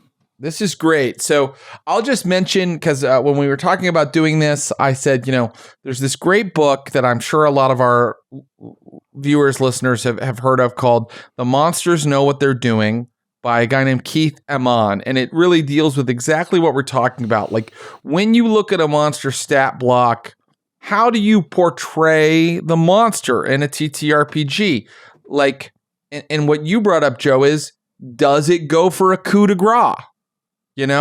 And why don't more monsters do that? Because if you were fighting in a real situation, you'd very likely do that. You'd make sure someone was dead before you move on to another combatant, maybe. How does their intelligence affect how they behave? How does their monster type, aberration, beast, dragon, undead, how does that affect how they behave? So what are some initial thoughts you have on this, Joe? I mean, like, what are some questions you wanted answered or... Yeah, here's what I'd love for people to call in and weigh in on. I feel like there's the monster psychology thing to me is not it's not objectively about the monsters themselves as much as people want to make it that. I feel like the danger with monster psychology is that it becomes meta so fast. It becomes about the person who is the game master and the people that are the players. And what I mean when I say that is that like I think a game master that is going to, and a friendly game master or a game master who, quote, like takes their foot off the gas, maybe a game master who has a monster act kind of stupid, right? And that's because they want to give the players a win. Some people kind of psychologically want that even though they don't admit it. Some people really don't want that and they hate it. And they hate if a GM is taking the foot off the gas. They want to feel like the monster's bringing, as much as they can. But that very same person may blanch and get very irritated if a GM goes for an unconscious character. And that to me is that's the line of demarcation. And that's what I want to hear people weigh in on. Is like, is attacking an unconscious player character, is that like 9 times out of 10 or 99 times out of 100, is that bad GMing? Yeah. Or is that good GMing? I feel like it could go either way. And Jared, when I brought this up as something that I've wrestled with over the years, you brought up this book about The Monsters Know What They're Doing. Great title. And how you can sort of take yourself out of it by looking at an intelligence score and basing your actions sort of around that so that you have a reason to say to somebody, look, I'm not just picking on you. This isn't personal. It kind of feels personal when you go after an unconscious character, doesn't it? Right. And we also said that, there's an argument for going after an unconscious character for an intelligent foe who wants to take out threats permanently, or an unintelligent foe. A beast might decide to just start eating whoever it put down, or it might decide to drag off a body to its den of an unconscious foe, which might also really upset your players if a beast did that, So all kinds of monsters could decide to attack an unconscious foe.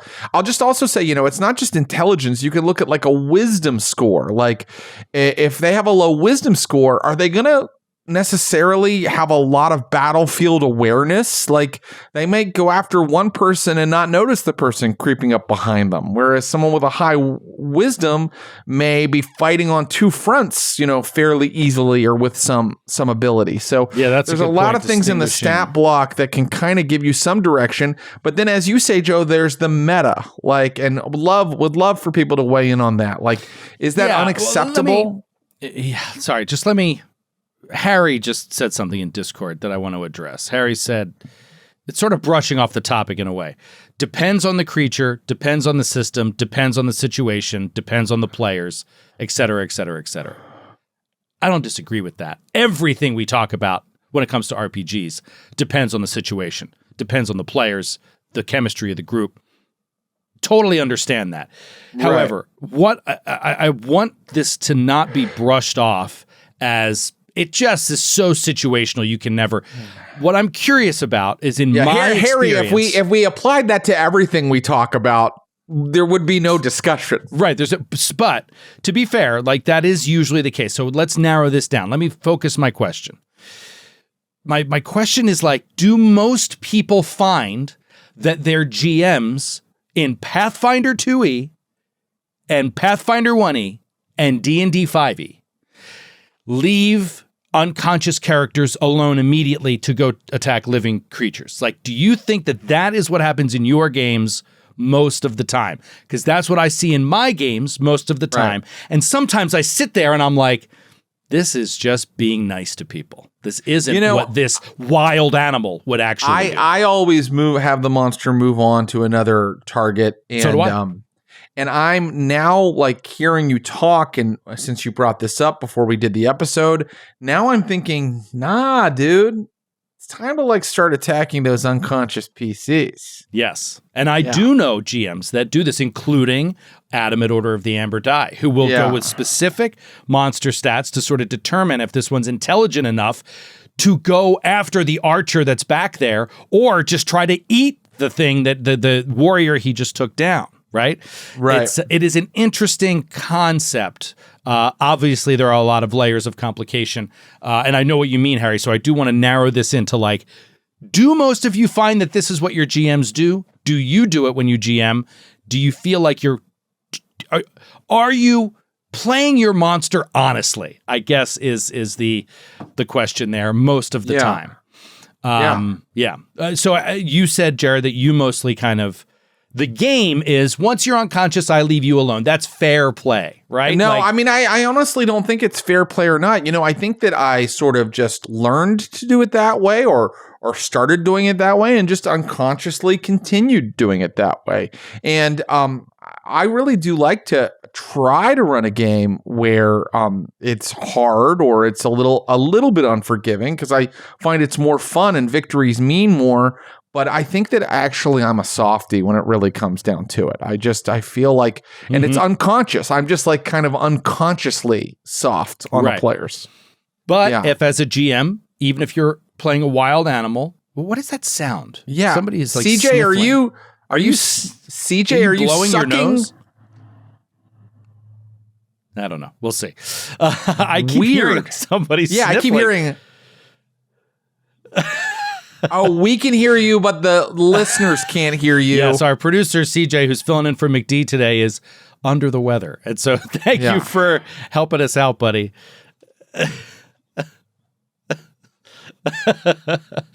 All right, let's talk to Esteron. Esteron raised their hand on this topic, and I'm curious what you have to say. Esteron, your mic is muted. Unmute that mic. There we go. Can you hear me? We got you. Sir. What do you think? Well, I think it, like Harry said, sometimes it depends. I'm kind of a coward, and I don't like to feed about my players. So I often just go after other targets with an intelligent creature, or even an animal. Like, I'll just have them peel off and attack another creature. The exception is boss fights. Bosses always go unconscious player. Oh, cool. Yeah, that makes a lot of sense. That's a good differentiation. It's a deadlier, dreadful fight with a boss, right? Also, you feel bad as a player if you get murdered by some scrub in like a mid-range fight. Yeah, a bandit or something. But you don't. 4. Right. But you don't feel as bad if the dragon took you out, right? Right. Yeah. That's how I play it. Okay. I like that. That's a good idea. That's a good middle ground. Slow Eye Joe said something interesting in Discord chat. Important that if monsters are willing to kill down PCs, they're also willing to surrender / run away and not always fight to the death. And I love that. That's something that I enjoy doing. I think more creatures should run. away than we typically do in our tactical RPGs. Usually everybody just mindlessly sort of fights to the death. Yes. Surrendering. Obviously sometimes, and I'm guilty of this big time, as a GM, you're like, I don't feel like role playing. I don't know who this guy is. I don't know what he's prepared to offer or not offer or negotiate or not negotiate, beg for his life, whatever. I just be like, it's just easier for him to go in for the kill. But I think it's a better game if you are willing to plunge the knife into somebody that's already down, especially if you have story reason to, or you're also willing to run away or surrender or drop your weapons. Those are nuanced fights. I unconsciously just make the opponents fight to the death every time, and it's an unconscious decision. And you're absolutely right, commenter. Who was it? Slow-Eye Joe. Slow-Eye Joe, you're absolutely right. Surrender, fleeing, these make it way more interesting, and they make combats better because we know combats can become a grind sometimes where we absolutely know the PCs are going to win. It's like a given, but it's, they're whiffing a couple rolls and you're going into round 7 and you're like, what are we doing here? Right. And just because the monster's HP number isn't 0. Right. We're dragging ourselves through all this. Like, no, like we could just run away. Someone else is interested in hopping in. Someone, obviously we've talked about a lot today. You could weigh in on any of it. Movie monsters, Frankenstein, also the old monster psychology. Someone is not there just yet, so we'll come back around. Oh wait, are you there?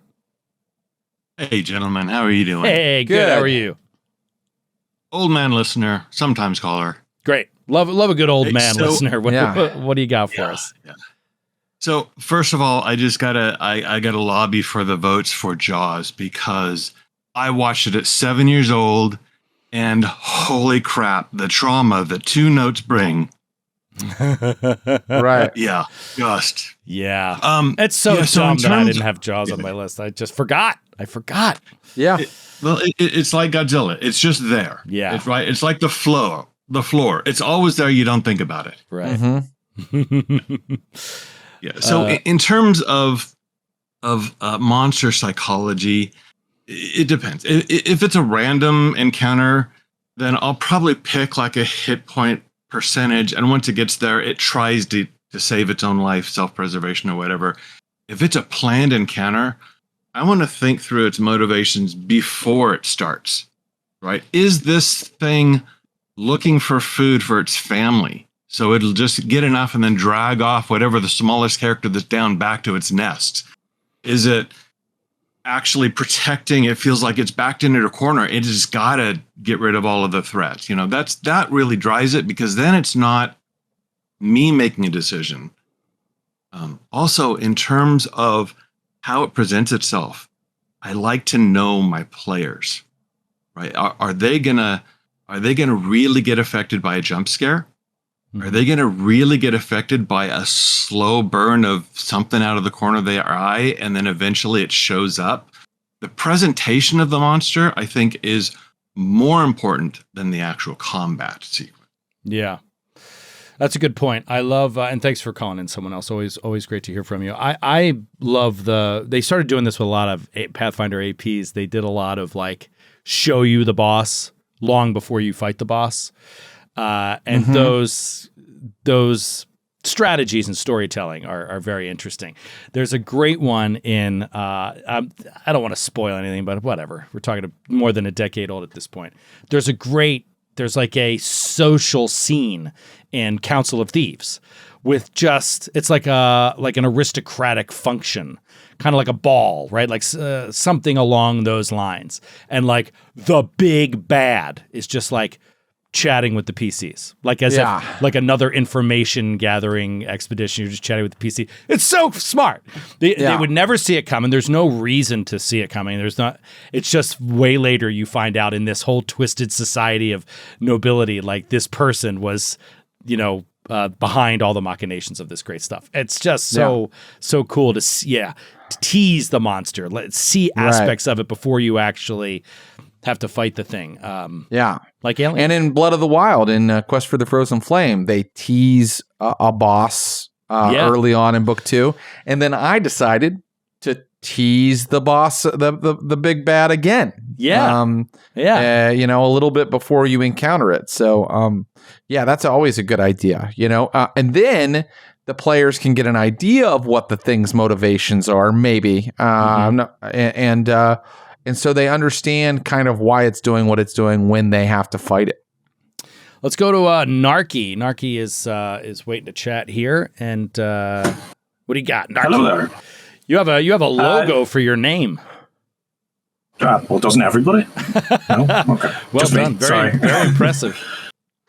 Just a comment on the monster psychology and going for your players when they're down on the ground, that kind of thing. Yeah. I'm the same as Jared. I tend to try to be nice. I don't want to kill them. I don't want them to get upset. I don't want them to die in some random room that doesn't really relate to the story. But I have done it by accident, almost. We ran the Abomination Vaults IP, and they kind of walked through the first 5 levels for 5 character levels, no real issues. And I was like, this is a little bit too easy. This next fight, I'll make it more difficult. And as soon as someone went down, I kept attacking them on the ground, and I was like, whoa, you can't do that. That's not allowed. Right. That's no fair. Hey. Well, I think that's a great thing to pull in maybe around level 5 or level 6, where everyone's gotten kind of comfortable, right? And then maybe you start attacking the down PCs. When the routine is like, start an encounter, win, explore. Yeah. Start an encounter, win, explore. Start an encounter, win. All of a sudden, it's just like, boom, you lost. And because you're the GM, they're dying 1. If I attack them, a crit will take them to down 3, all that kind of stuff. But they still got chances to survive and all that kind of stuff. But I downed 2 of the players and then crit them, so they were both dying 3. And then the other 2 guys just ran away and they died. And I was like, oh no. They left their teammates behind? I think they thought it would somehow draw the monster out of the room, but unfortunately for them, it was one of those, this is the spirit of the librarian who is attached to this room, and all they want to do is chase people out of the room. So they just, they ran out of the room, and the monster was like, okay. And then the other 2 failed their the recovery checks. Well, look at that. The motivations and the circumstances of the monster really played into those deaths, right? You really, according to the stat block in the story, could not have that monster chase them. So, thank you. That really mattered. Yeah. Thank you so much. That's awesome and a very good point. All right, let's move on here. We'll try to get 1 or 2 more calls by the end, but we got to keep moving. Yep. So we have a big announcement. It's time for a little section. Time for a little nerd news. This is some nerd news that honestly, Joe, I'm a little sad about. It's sad. It's sad nerd news. I'm having feelings about it, and I hope I can get through it. The tough part is you have a definite boy cried wolf vibe about you. So if you start a segment saying that you're going to be sincere about something, no one believes you. No one will ever believe me. I know. But I think you are being sincere in this moment. Yes, I'm not about to say something absurd and dare you to call my bluff on it. This is reality, and I'm being real with you. Unfortunately, Glass Cannon Radio will be ending. We'll have our last episode on September 24th. So sad. Very sad. I want to explain the reasons, which are very understandable and very straightforward.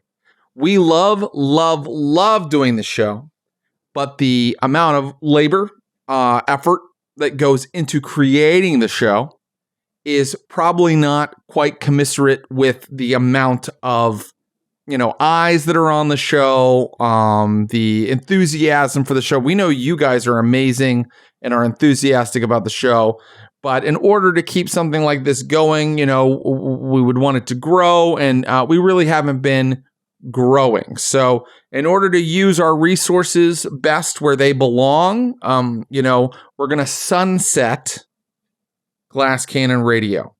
this is the real reason Glass Cannon Radio is ending. Please do not theorize other reasons. Or if you want to do that, go ahead, but you will be wrong. It's simply a matter of, not quite as much response as we would love for the labor that goes in. So, I'm so sad about this, and I'll have to figure out new ways to yell at you guys. I'm sure I'll figure it out somehow. I'm sure we will figure out a way, but yes, it is. Yeah. And the tough part is like who we're talking to right now. I don't think there's a one of them that wants to cancel Glass Cannon Radio, right? Like at this point, you're like, oh, what? This show's awesome. And I've talked to so many of you at live shows. And so it kills me if so many people come up and say like, love Glass Cannon Radio. Like I can't call in usually because I'm at work, but I listen after the fact.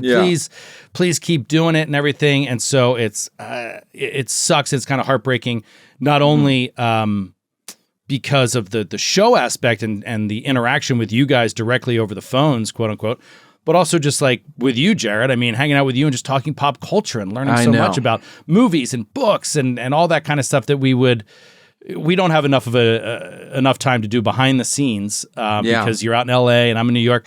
So this is an awesome thing. But the sad reality is we're in a business. The shows have to have a certain amount of. It's not even about revenue. This show is free for people to consume. We want people to enjoy it. It just didn't really get as much traction as we hoped. In 9 months, it never really grew. And so a lot of work happens behind the scenes, as CJ well knows and McD well knows. So a lot of labor, and just didn't quite get the traction that it deserves. But I will miss hanging out with you guys regularly like this. We have to find other ways to hang out, so we will do that. So the good news is this will free up time for other pursuits and stuff that we want to do, and hopefully, fingers crossed, that means getting even more games to you. At least that's what I'd love to do. And so I mean, Jared and I are always talking about what's next. What we want to do, what kind of fun shows we want to make, and so don't worry, there will be much more fun stuff. And we're doing a sunset here. So we said September 24th. So we've got the whole month. So we're going to do, there's going to be 3 more Glass Cannon Radios. We're going to do all kinds of fun stuff. And are we doing something special for the last one, Joe? Oh, yes. So save the date, September 24th, noon Eastern time, 9 a.m. Pacific, going live on Twitch. Save the date because we're reaching out to everyone. All of our cast members here, and all the folks that have popped by at one time or another on Glass Cannon Radio to see if we can get a whole bunch of guests coming in and out all day for an epically long. We'll do a long. We're talking like a 4-hour final sunset goodbye for Glass Cannon Radio. So look, the reality is I think it's an awesome show. You think, Jared, it's an awesome show. Yes. Everybody here listening to this thinks it's an awesome show. But a lot of people don't, I guess. And so we're going to have our own little fun here in September, saying goodbye to this one. And then it'll be on to the next thing. But I love everybody in Discord chat. We're going to be bummed. I love everybody over here in Twitch chat that is just like, what? It's a real bummer. But those of you that are in Talk Nerdy Town Hall, you'll hear us there in those sorts of things, including, I mean, we have a Talk Nerdy Town Hall tonight. Yeah, we have a Talk Nerdy Town Hall tonight. Oh, we do? Yeah, if you're a subscriber on Discord, at the Vorpal level, you can get those kind of options. But anyway, sad news, but we're going to have a lot of fun in September, and then it's just going to be what's next for the GCN, and I'm looking forward to it. We're going to see what's next soon. More exciting stuff coming at you very soon. We can't speak about it yet, but don't worry, it's coming. All right. Final announcement. You might ask yourself, how can we do book club if there's only 3 left? Right. Joe, I'm going to kind of let you intro. Go ahead. Tell us. So here's what happened. This actually happened behind the scenes. We come to this decision. Glass Cannon Radio has to end. When do we want to end it? And another reason why, by the way, that it's ending September 24th. There's nothing complicated about this. It is we looked in October, and there are like 2 Wednesdays that I'm not available for various reasons. And there's 2 Wednesdays that you're not available, and they didn't overlap. Right. Like, we wouldn't even be doing a show together in October. So let's sunset it in September. That gave us 4 weeks. So we said, what do we love the most about Glass Cannon Radio? And what do we want to make sure that we do before we wrap it up? And one of the first things I said was my offenses rank. I love ranking pop culture stuff. And so we may do 1, if not 2 more, if not 3 more my offenses rank along this run, because I love it so much. But another thing that we said was book club. Book club was an essential element to me of this. And so I felt like we have to do one last book club. But we've only got 3 weeks, and I can't read that fast. And so we have to find, honestly. And so I said, or McD, I believe, said, like, what about a short story? Why don't we do like a short story? And I was like, oh, that sounds good. And then Jared said, why don't we do his gut was like, we've done fantasy, we've done science fiction. What if we did a classic? Like a classic short story. It's like, okay. So then we start like looking through options there, and we stumbled across a classic short story that was published in 1936 that Jared knows, at least might not know word for word, but probably has read in the past, which is one of a series of many stories that I have never read and know nothing about. I've never seen the film. I've never read the comic book. I've never read any of these short stories, and so it's going to be completely new to me. I hope it's new to a lot of you. I'm talking, of course, about Conan the Barbarian. Conan the Barbarian by Robert E. Howard. We are going to pick one story which, by all accounts, is one of the most iconic Conan stories of all time, and it is called Red Nails. Red Nails, published in 1936 by Robert E. Howard. I think it comes in at like 68 pages or something like that. I think I read. Right. Yeah, it is a short story and supposed to be phenomenal. So for those of you that already know Conan, I hope you'd be willing to reread it and join us. For those of you that do not know it, like me, hey, let's read this short story. We've got 3 weeks, and on September 24th, we're going to do a whole breakdown. It'll be my first exposure to Conan, and I think you're going to love it. I think you're going to love it. I'm so excited. I want to just say a couple things about this. First of all, you can read this for free. Go to Project Gutenberg. It's actually Project Gutenberg Australia, because I think it is copyrighted in the United States. But on the internet, go to Project Gutenberg, put in Conan Red Nails, and you can read this story for free. You don't need to buy anything. The next thing I want to say is that it's written in a very pulpy style. So before 100 people go, the prose wasn't grammatically perfect, go ahead and shove that straight up your ass. This was written for a Weird Tales periodical. And actually, when it comes to grammar and prose, Robert E. Howard is one of the better pulp writers of the 1930s. So, yes, the grammar and prose is going to have that sort of pulp quality to it.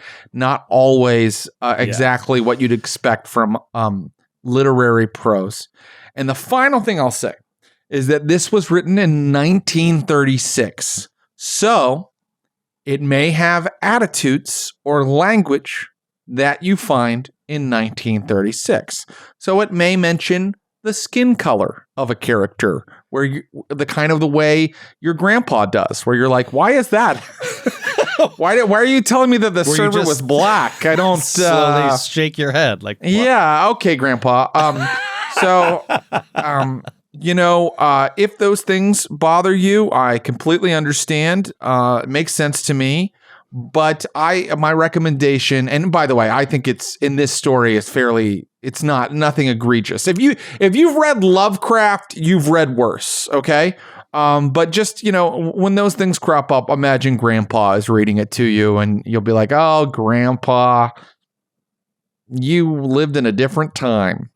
But I really do love the Conan stories, and people don't realize, they know the movies, they know the comics, but a lot of people don't realize Robert E. Howard, who had a really interesting life and who unfortunately committed suicide.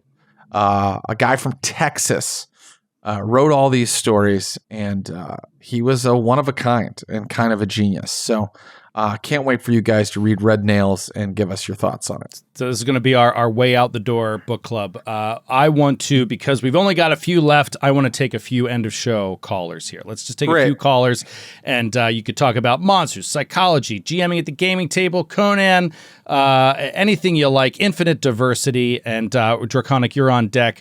What's up, infinite diversity? I should start doing that on deck thing more, actually. I just thought of that. That's a good idea. So you're ready. Yeah. Hey guys, I don't know if it's been mentioned, but a favorite movie monster that'd be Vermithrex Pejorative from Dragon Slayer, which is also Guillermo del Toro's favorite dragon. Oh, Dragon Slayer, the film Dragon Slayer from like 1980 or something like that, right? Yeah, best D&D movie ever. That's my opinion. And just kudos for picking the Conan short story, Red Nails.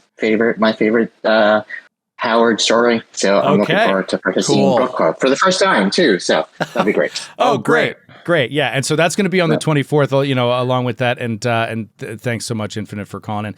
That's going to be on the 24th, along with that 4-hour show. So we got to tell all of our friends we're going to be reading this short story. If you want to weigh in on it, I'm not sure how many people will weigh in on it. I'm interested. I mean, maybe she would. Let's make Paula Deming read Red Nails. I'm sure she would. She would. Yeah, she would. Draconic, you are up. And 63, you're on deck. What's up, Draconic? Hello. Sorry to hear the show's ending, but these things happen. Yeah, you got it. So for monster psychology, I was thinking for us, it tended to be active threats. So if a character was down and everybody else had backed away, I think like somebody mentioned, they would keep going after the character. But if somebody was already attacking it, it would take out who's ever after them, right?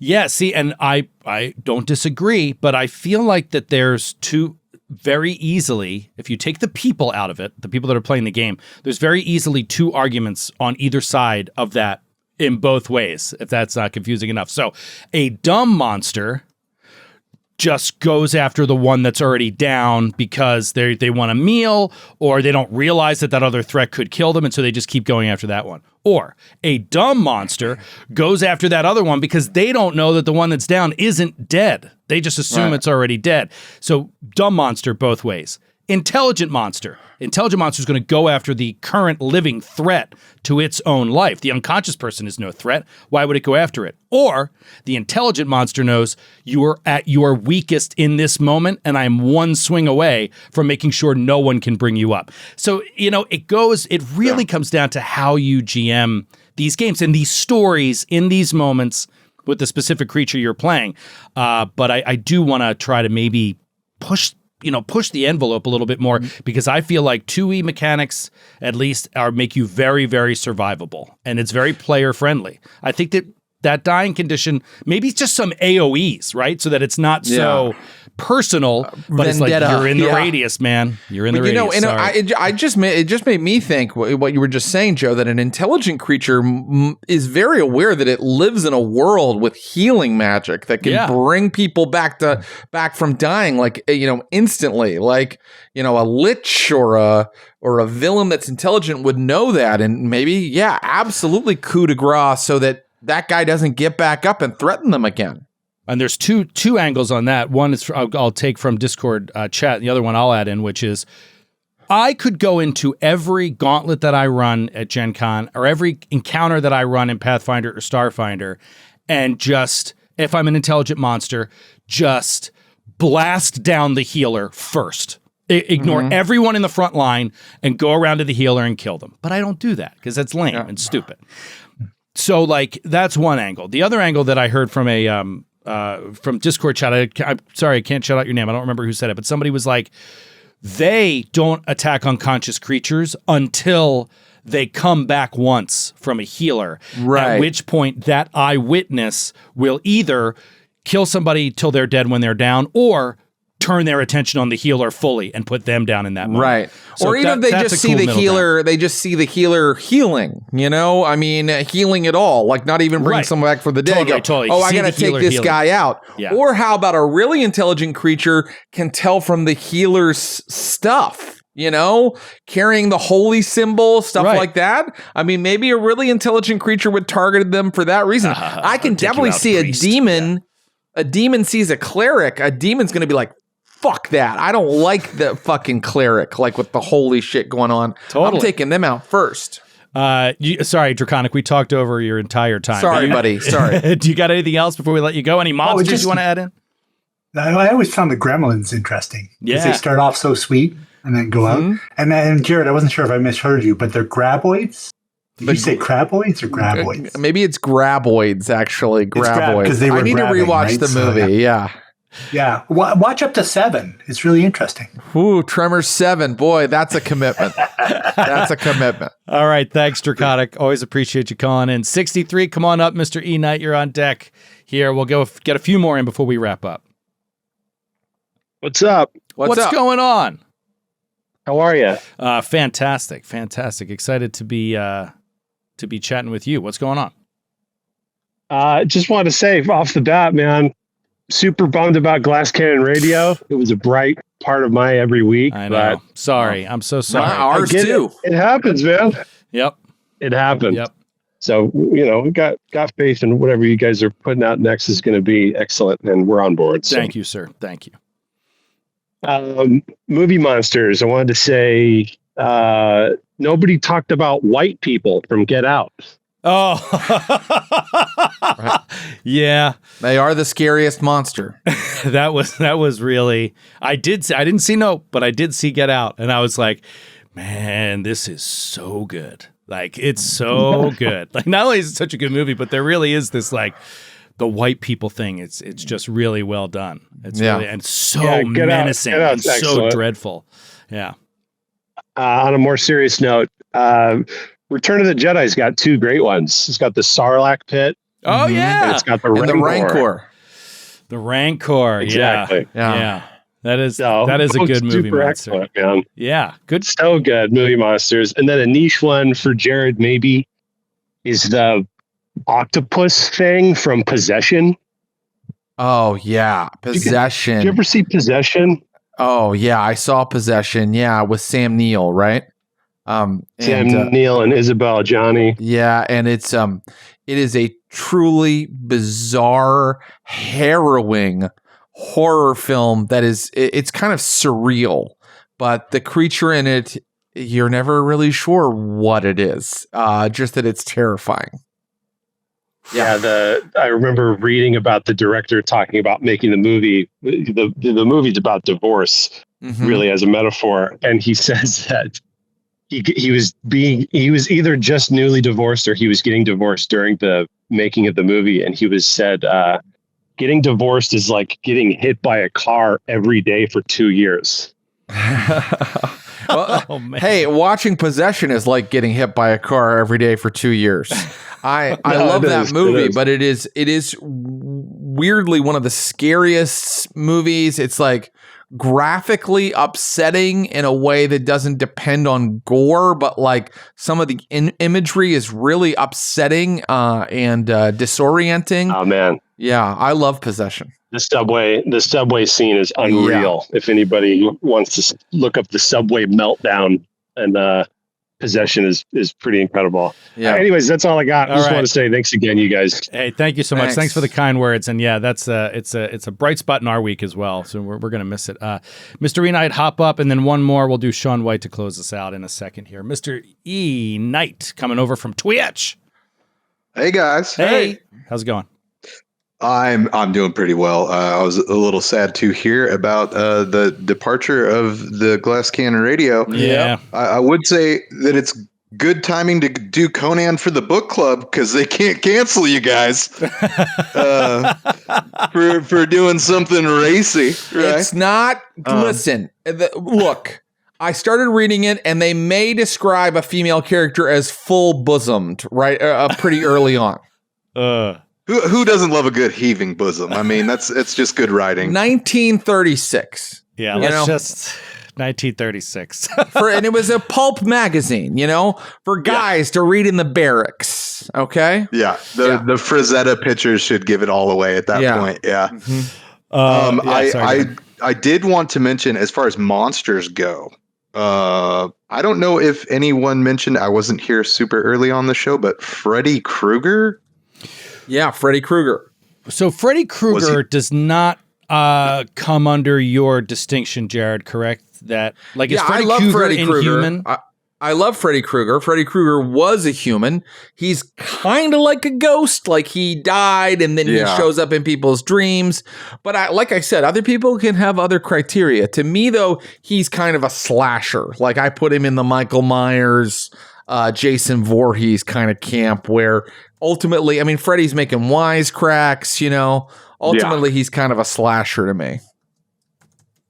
I was just what got me thinking about Freddy Krueger was there was one gent that had mentioned seeing Child's Play at an impressionable age, and I had a similar experience with the Nightmare on Elm Street films. Yeah. I love those films. I mean, some of them are quite bad, but they are always an interesting watch.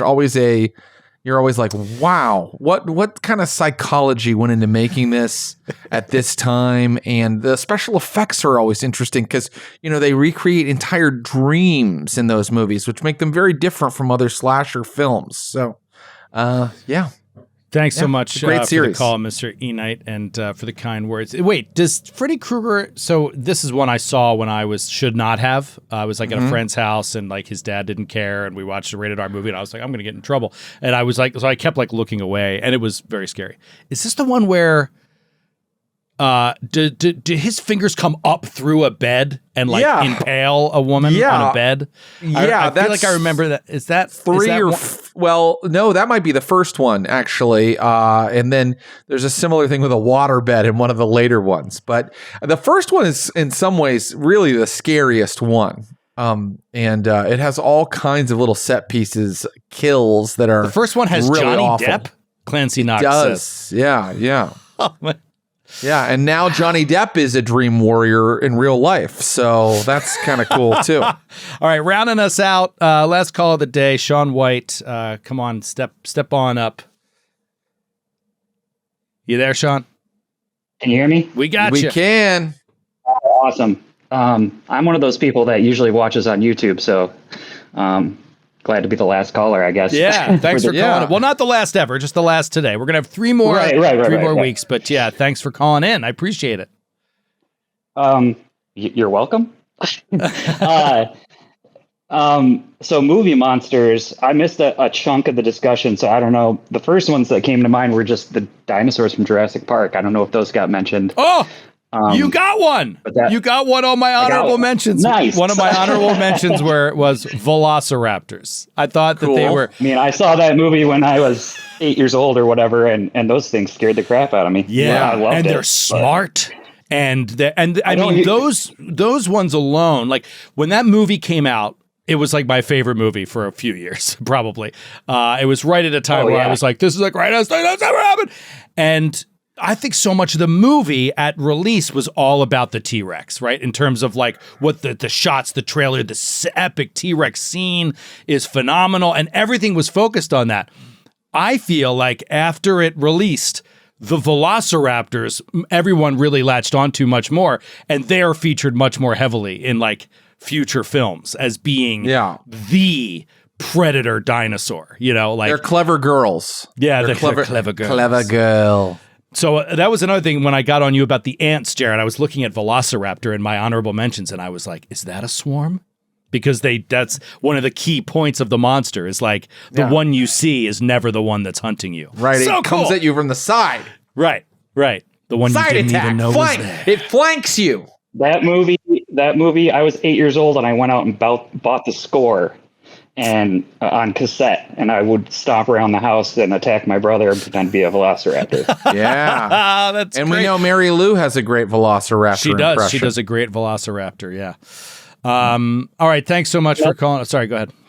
Can I bring in one kind of weird one that really stuck with me? Jared did 5 weird ones, or 4 weird ones, so absolutely. Well, maybe this was on his list because I missed a chunk of that, but have you seen the movie Sorry to Bother You? Yes, the horse people.